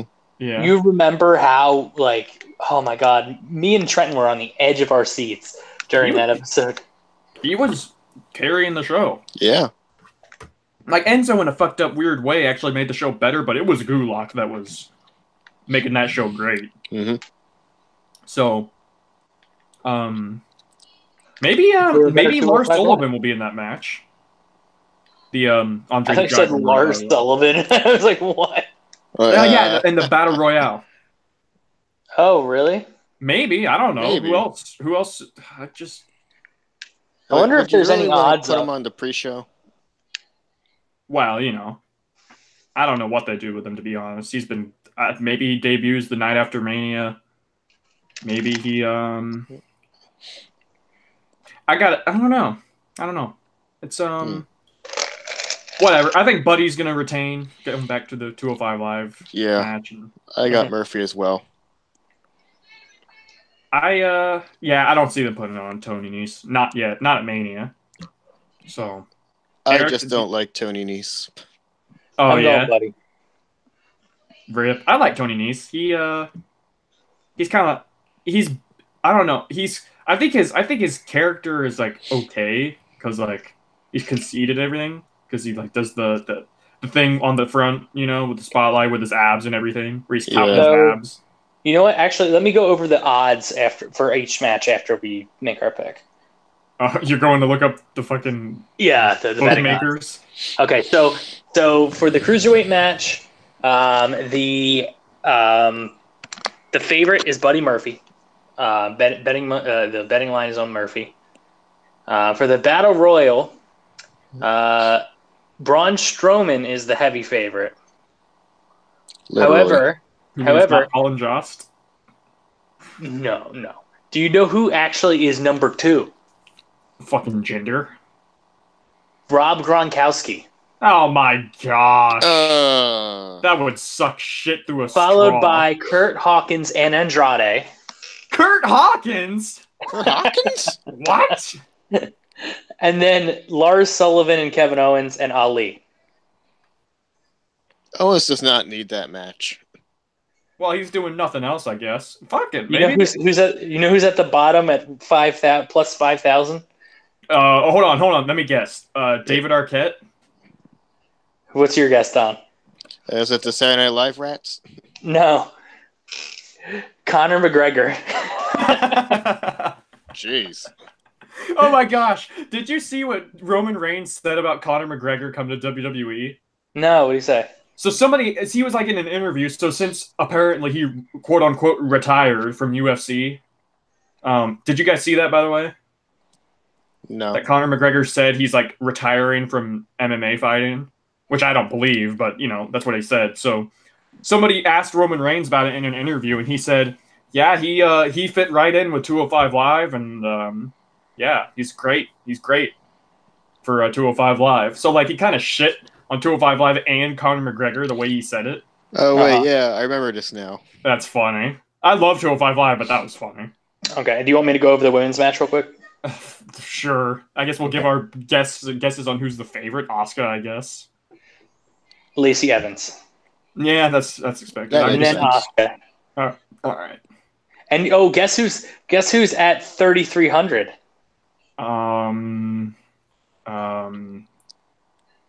Victoria. Tennille Dashwood, aka Emma. Because she's a free agent now. She's not with Ring of Honor.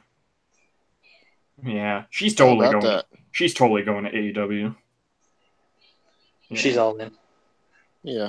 Okay. All right. So which match do we got next? The SmackDown Tag Team Title match: Usos versus Ricochet and Aleister versus The Bar versus Rusev and Nakamura.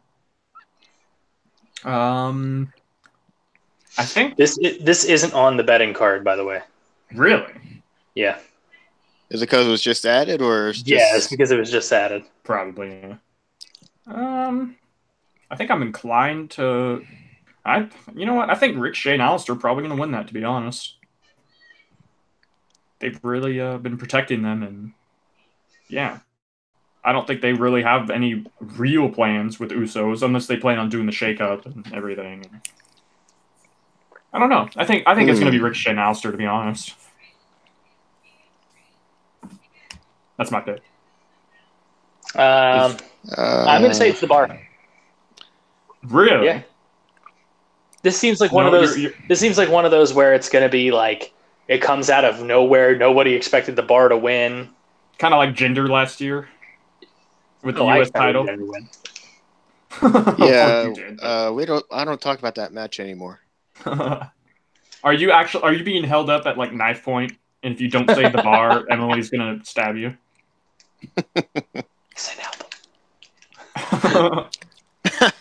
Speeve. Speeve. Have you seen that meme? She believed he lied. Oh, yeah. Speeve. I have no reason other than losing gets rewarded. So Shinsuke and Rusev.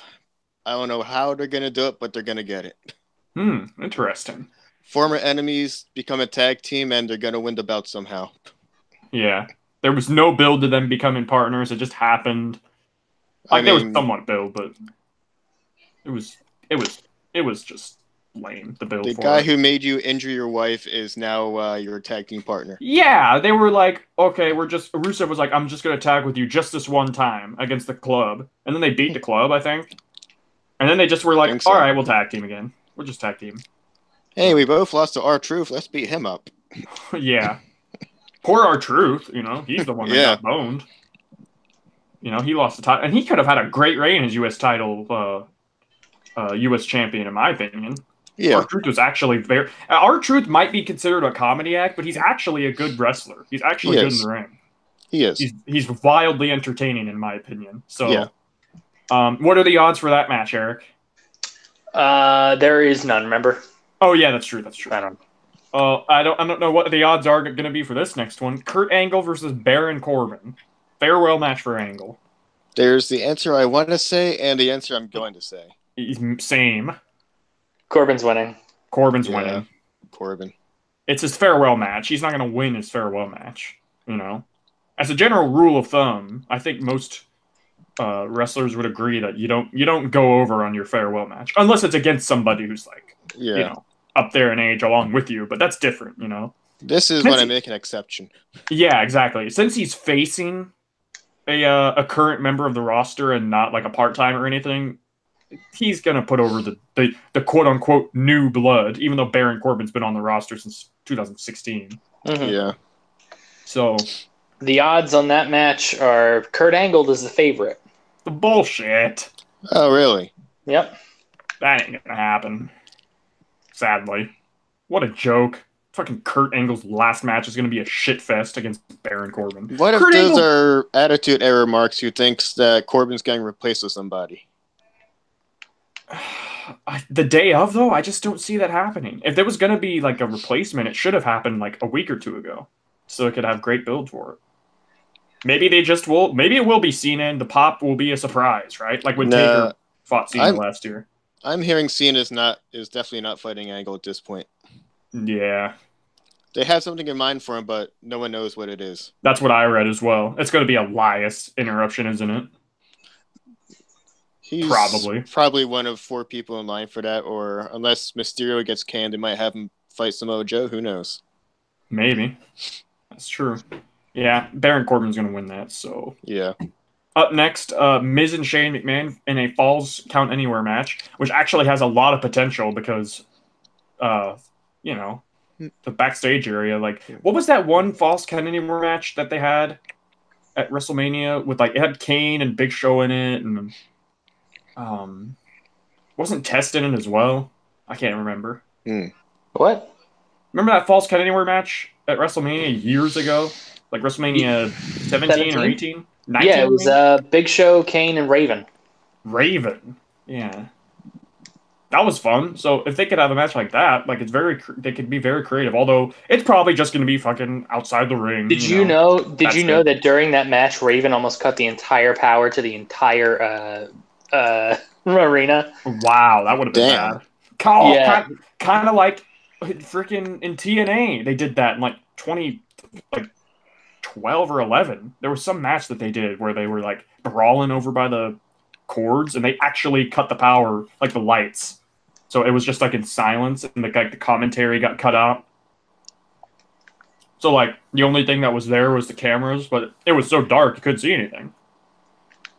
So yeah. And then you guys gave your predictions. Yeah, I said oh wait, you're talking about the Falls Count Anywhere match? Yeah. I say Shane's winning. This is where you'll see on Sunday. I'm going pro babyface, so I'm gonna live and die with all the baby faces for most of the matches now. So I'm going Miz just because Shane doesn't win at Mania as of late. Yeah, the Miz is the favorite, except last year, but that was Daniel Bryan. Yeah. Miz is the favorite. I think I'm going to go with Miz as well. It's close. I don't know who's going to win it, but I think I'm leaning towards Miz. So, yeah.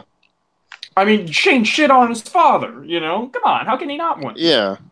Okay. Guys, what are the odds the Mean Street Posse shows up to help What about the Brooklyn Brawlers? What about the rest of the real world? What about the oddities? Oh, well, I mean, Golga's dead, so that's true. All right, here's one I'm scared of. The women's tag team title match: Sasha and Bayley versus Beth and Natalya versus Nia and Tamina versus the Iconics. I'm gonna say it's gonna be a retain for Sasha and Bayley. All right. You give your pick, Dawn, and I'll explain why I'm not sure about this. Let's see. No, it's not going to be the Iconics. It's not Phoenix and Natalya. This is going to be. I think this is the one where the heels win, so it's going to be Nia and Tamina. I hope to God not. That's it, Don. You're banned from the podcast. This is the match where Trenton explodes our phones. Heat. Just think of the heat, though. All right, I'll explain why I'm not sure about this match. Before Charlotte... Oh, actually, not even before Charlotte, to be honest. Before they put the stipulation for the women's main event that it was winner take all, I thought for sure it was just going to be Sasha and Bayley retain. So then Becky will win the Raw women's title in the main event. So then they will have that fucking glorified photo op at the end of the night with the 4 horsewomen, right? Well, since it's winner take all, and not everyone will have a title, how are they going to do, like, they could still have the photo op if they choose to, but one of them would be without a title, you know what I mean? So I thought originally it was just going to be Sasha and Bayley retain, and then Becky and Charlotte would end the show as champs. So now I'm not sure, just for the purpose of the photo op, you know? So I don't know who wins this. I'm inclined to believe that Sasha and Bayley retain. I think they would be stupid to give it to Nia and Tamina. You know? But who knows? Yeah. Maybe they'll swerve us and have... Why put Beth and Natalya in the match, though? You know? I have no reason. Maybe Beth and Natalya will win. Maybe that's why they put him in. I have no idea. Okay. The odds on this match, favorites. Well, I'll go in order of least likely to most likely regard. With this, Nia Jax and Tamina are the least on here. Then Beth Phoenix and Natalya. Then the Iconics. Really? And then Sasha and Bayley are the favorites. Why are Iconics second favorite? I don't know. They should be dead last. Yeah. They've won one single match since they were that was a great Iconics. Was that supposed to be the theme? Yeah. I thought you were doing an impression of them themselves. You know, how they do that yeah, I don't know. I think Sasha and Bayley retain. Yep, yeah. I agree. All right. Up next, Samoa Joe and Rey Mysterio. Joe's retaining. If Rey Mysterio is, in fact, his injury is a work and he's not actually injured, then, or if he actually is injured and it's just not as serious as we think, then. You know what? This is one though that like I think Joe's gonna win, but like they could totally just decide to put it on Mysterio. Right. If Rey wins, I hope they don't do Joe like they've been doing him recently. Where he's just like kind of falls down the card, like after like how he's been losing his matches recently. Oh, he has him in the Coquina clutch, and all of a sudden he forgets. Oh, I'm being pinned. Yeah. Yeah, it's kind of like what Eric said. I think Joe's going to retain, but every time we thought Joe was going to win, he never does. Yeah. You know? So, I'm gonna go with Joe as well. Oh, this is a hard one too, man. And they really haven't built this match at all. They brought Dominic in, but you know what? Yeah. What? Who gives a shit? I think Ray's gonna win. That's my pick. Ray's gonna win the title, and he's gonna celebrate with Dominic. And then Samoa Joe's gonna reveal that he's Dominic's father. Yep. Or he's gonna put Dominic in the Coquina Clutch. So this match, favorite is Samoa Joe. How about that? When's the last time Joe was a favorite in a match? Oh, Wendy. Probably when he was in TNA. Poor Joe. Remember when Samoa Joe lost to Baron Corbin? When was this? I don't remember this. In NXT? Was it in NXT or what? No, I'm sorry. It was the other way around. Samoa Joe won. Never mind. Oh, good one. Good one. Oof. Well, didn't Baron Corbin lose to Rhino at one point in NXT? Yeah, Rhino was there for a that was very, very what's the word I'm looking for? Non-engaging. My answer. Yeah. Anyways, up next, Bobby Lashley versus Finn Balor as the Demon for the Intercontinental title. I think Finn's gonna win it back. He's got to. Finn Balor just because he's going to be the Demon. Oh yeah, this is a foregone conclusion. I know you always like to play devil's advocate. There is no way that Finn Balor is losing as the Demon. Well, you just jinxed it. By the way, this is the biggest betting line. Finn Balor is, if you put $1, the least amount of money you get back per dollar is on Finn Balor, because they think that he's such a foregone conclusion to win. Well, that's exactly why. Has anybody heard the rumor that Vince alters the finishes of matches just to fuck with the bookies? I believe it. All right. Can I say something though about that? About bookmakers in wrestling? That should not be allowed, honestly. Isn't that kind of dumb? You know what I mean? That's like having odds for Game of Thrones or something. You know, who's gonna die this week? It's a predetermined thing. It's not an actual fight unless they bring back, Brawl for All. That's different. Let's not bring back Brawl for All. Let's not bring it back. Dude, I'll tell you exactly what's gonna happen. They're gonna bring back Brawl for All and have Brock Lesnar versus Daniel Cormier. Oh god. For the Universal Championship. Winner gets to face Butterbean. Oh, that was such a friggin' disaster. I just can't believe that they decided, they were like, we're going to have a shoot fight, but we want Dr. Death to win. I'm like, okay, but then you can't have a shoot fight. I know, they killed 2 careers. They killed Dr. Death, Steve Williams' career, and Bart Gunn's career.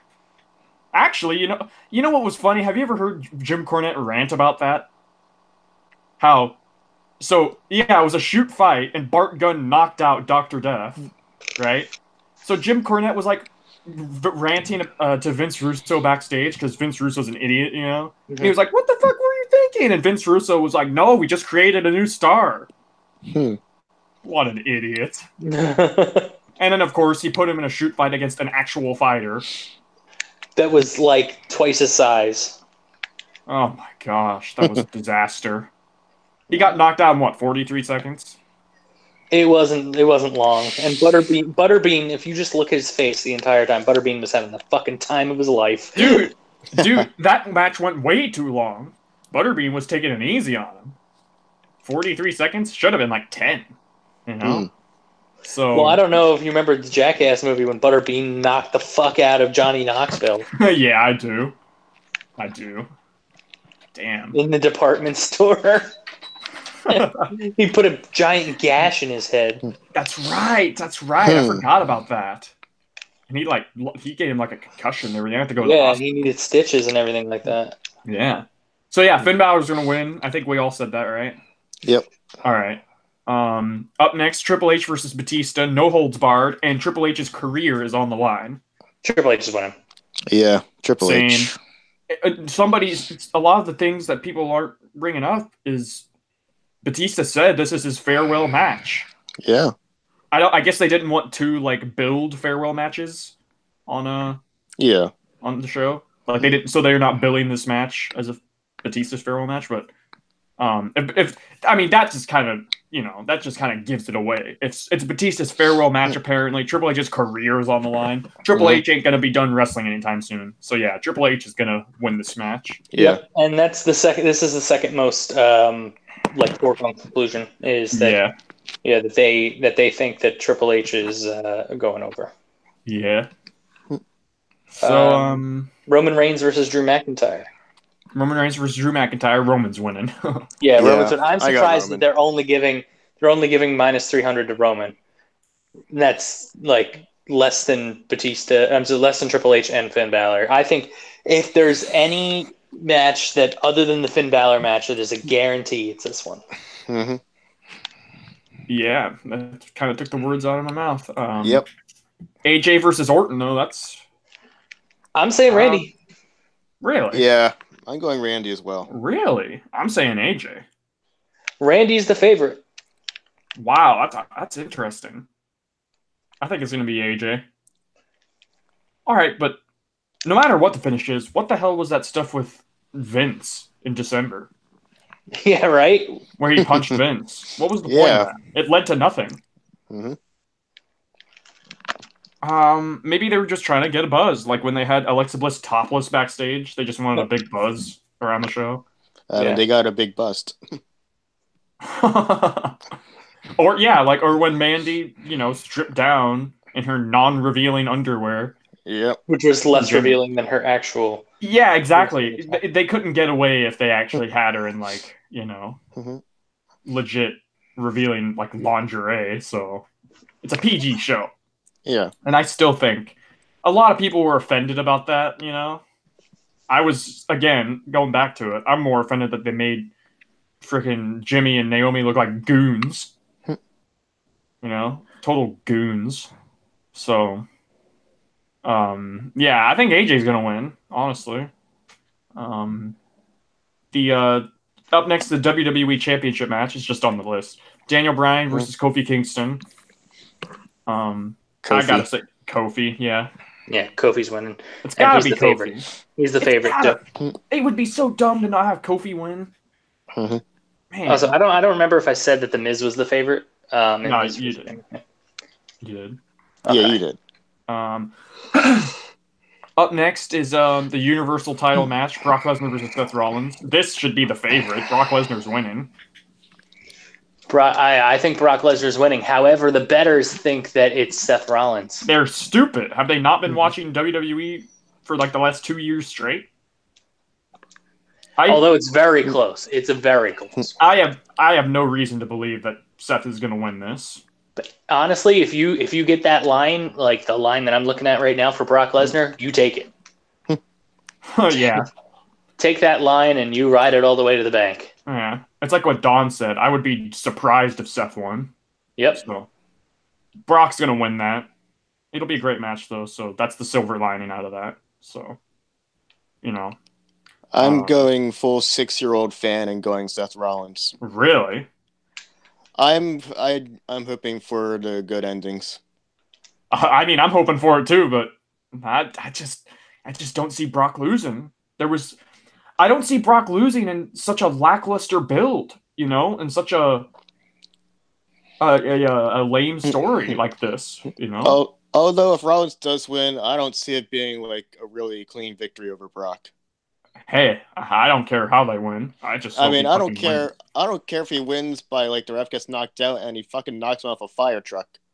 Yeah, hits him with an ambulance like when Roman tried to murder Braun. Yeah, I don't care how he wins. If he beats Brock, that's good for me. Think of this, okay? Let me put this in your mind. They do a ref bump, okay? Yep. And the ref is down. I'm expecting that too. And Seth Rollins has him like beat or something like that. Or whatever. So the ref's down though, so he goes for the count, but he he can't win because the ref's down. So yeah. Then with the ref still down, Brock gets the advantage. He's about to beat the shit out of him with like a chair or whatever. Mm-hmm. But then And this match would have to happen after the Roman match. And then Roman and Dean come out and help Seth win. And then Seth wins the title. Dean gets his big send-off if he's leaving, which it looks like he's going to be leaving after WrestleMania. They stand tall as the Shield one last time. And Seth is the champ. Now, that's not going to happen. But, I was going to say, welcome to not going to happen lane. Yeah. Yep. But what do you guys think about that idea? Not a big fan. No. No, it's not a good idea? Honestly, I don't know. I would hate to see Seth have to resort to that. Well, that and think about it. Like Brock Lesnar hasn't lost clean since Goldberg. Yeah. Roman. No. Because remember that match, whoever it was came out and then whatever happened, and then Brock was distracted, and then he turned around into a spear. Yeah. I don't know. I still think that's a clean victory because wasn't that SummerSlam? Yeah, it was SummerSlam. That was SummerSlam last year. Braun came out and was like, "I'm going to cash in no matter what, so get ready, bitches." So Braun just got fucked, whatever. At the beginning of the match, Brock Lesnar destroyed Braun. So, but then Brock had a chair, and he went to go use it on Roman, and then Roman hit him with the spear.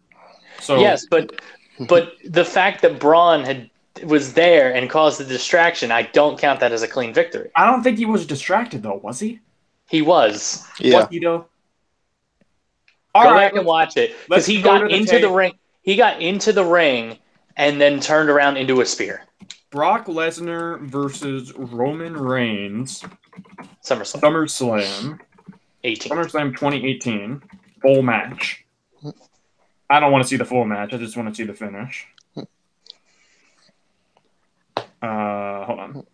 I gotta watch in this tiny ass screen. All right, let's see. I'm watching it right now. So all right, so he just got done destroying Braun with the chair. Roman is down. I'm doing play-by-play on a fucking 7 or 8 month old match. All right, so Roman's down. Brock has the chair in hand. He's at the apron. He climbs in. He's looking away. And then he looks. Oh, shit. I forgot that chair landed on his face when he took the spear. That's a close one. I don't know if he was fully distracted, though, because he was looking for a good second and a half. He was distracted. I'm gonna. Yeah. Okay, but what was he distracted by? Because Braun was on the ground. Well, no, he was making sure Braun wasn't getting up. I guess. Yeah, okay, well, maybe we should time it. He was looking for a good 2 seconds at Roman. He was looking for a good moment there. Nah, I think majority rules here, buddy. Yeah. Nah, I think you guys are stupid marks. I'm just kidding. I don't know. Either way, Brock is winning. Yeah. Either way, Brock is winning. Well, Don, you said Seth is winning, but Seth is the favorite though, so Vince is gonna shit on the bookies and change the finish, no matter what it is. I think Brock's winning though, but here's the main event though: winner take all. Ronda as the Raw Women's Champion, Charlotte as the SmackDown Women's Champion versus Becky Lynch. It's gotta be Becky. This would be booed monumentally if it was Charlotte, especially, because it would just put more fucking fuel to the fire that is Charlotte gets handed everything, See, the thing is there's only 2 outcomes that I see here. Yep. Becky Lynch or Charlotte Flair. Those are the only 2 outcomes I see. Really? Although, you know what? Actually, thinking about it now, Ronda, if she loses, she will not have lost in a singles match her entire career. That is correct. Mm-hmm. Yeah, that's true. She lost a tag match, but she didn't get pinned. But then she would be losing a triple threat match. And she'd still not lose a singles match. Now, maybe that's part of her thing. Maybe she told Vince when she signed, I'm not losing a one-on-one match. Yeah. Possibly. I mean, I know they're stupid enough to do it, but I just can't see them not having Becky win.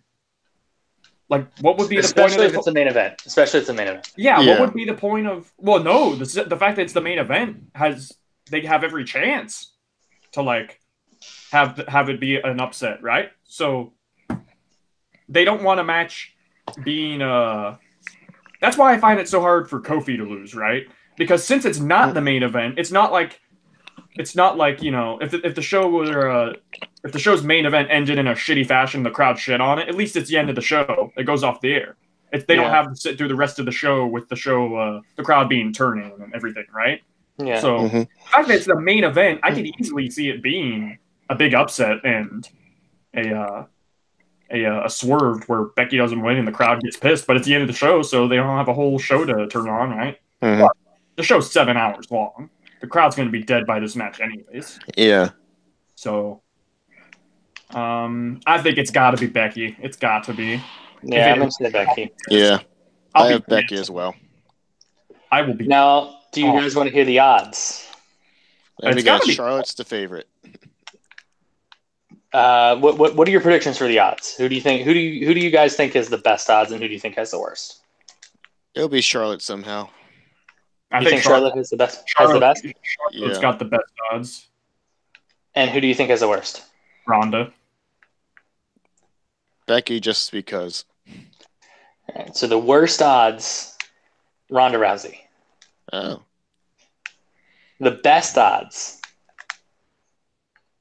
Becky Lynch. Yeah, but odds don't mean anything. Oh, well, obviously they don't mean anything. Yeah. They're just kind of fun to look at. But yeah. yeah, so they have Ronda as plus 450.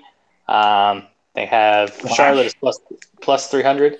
And then they have Becky as minus 160. So. Yeah, but yeah,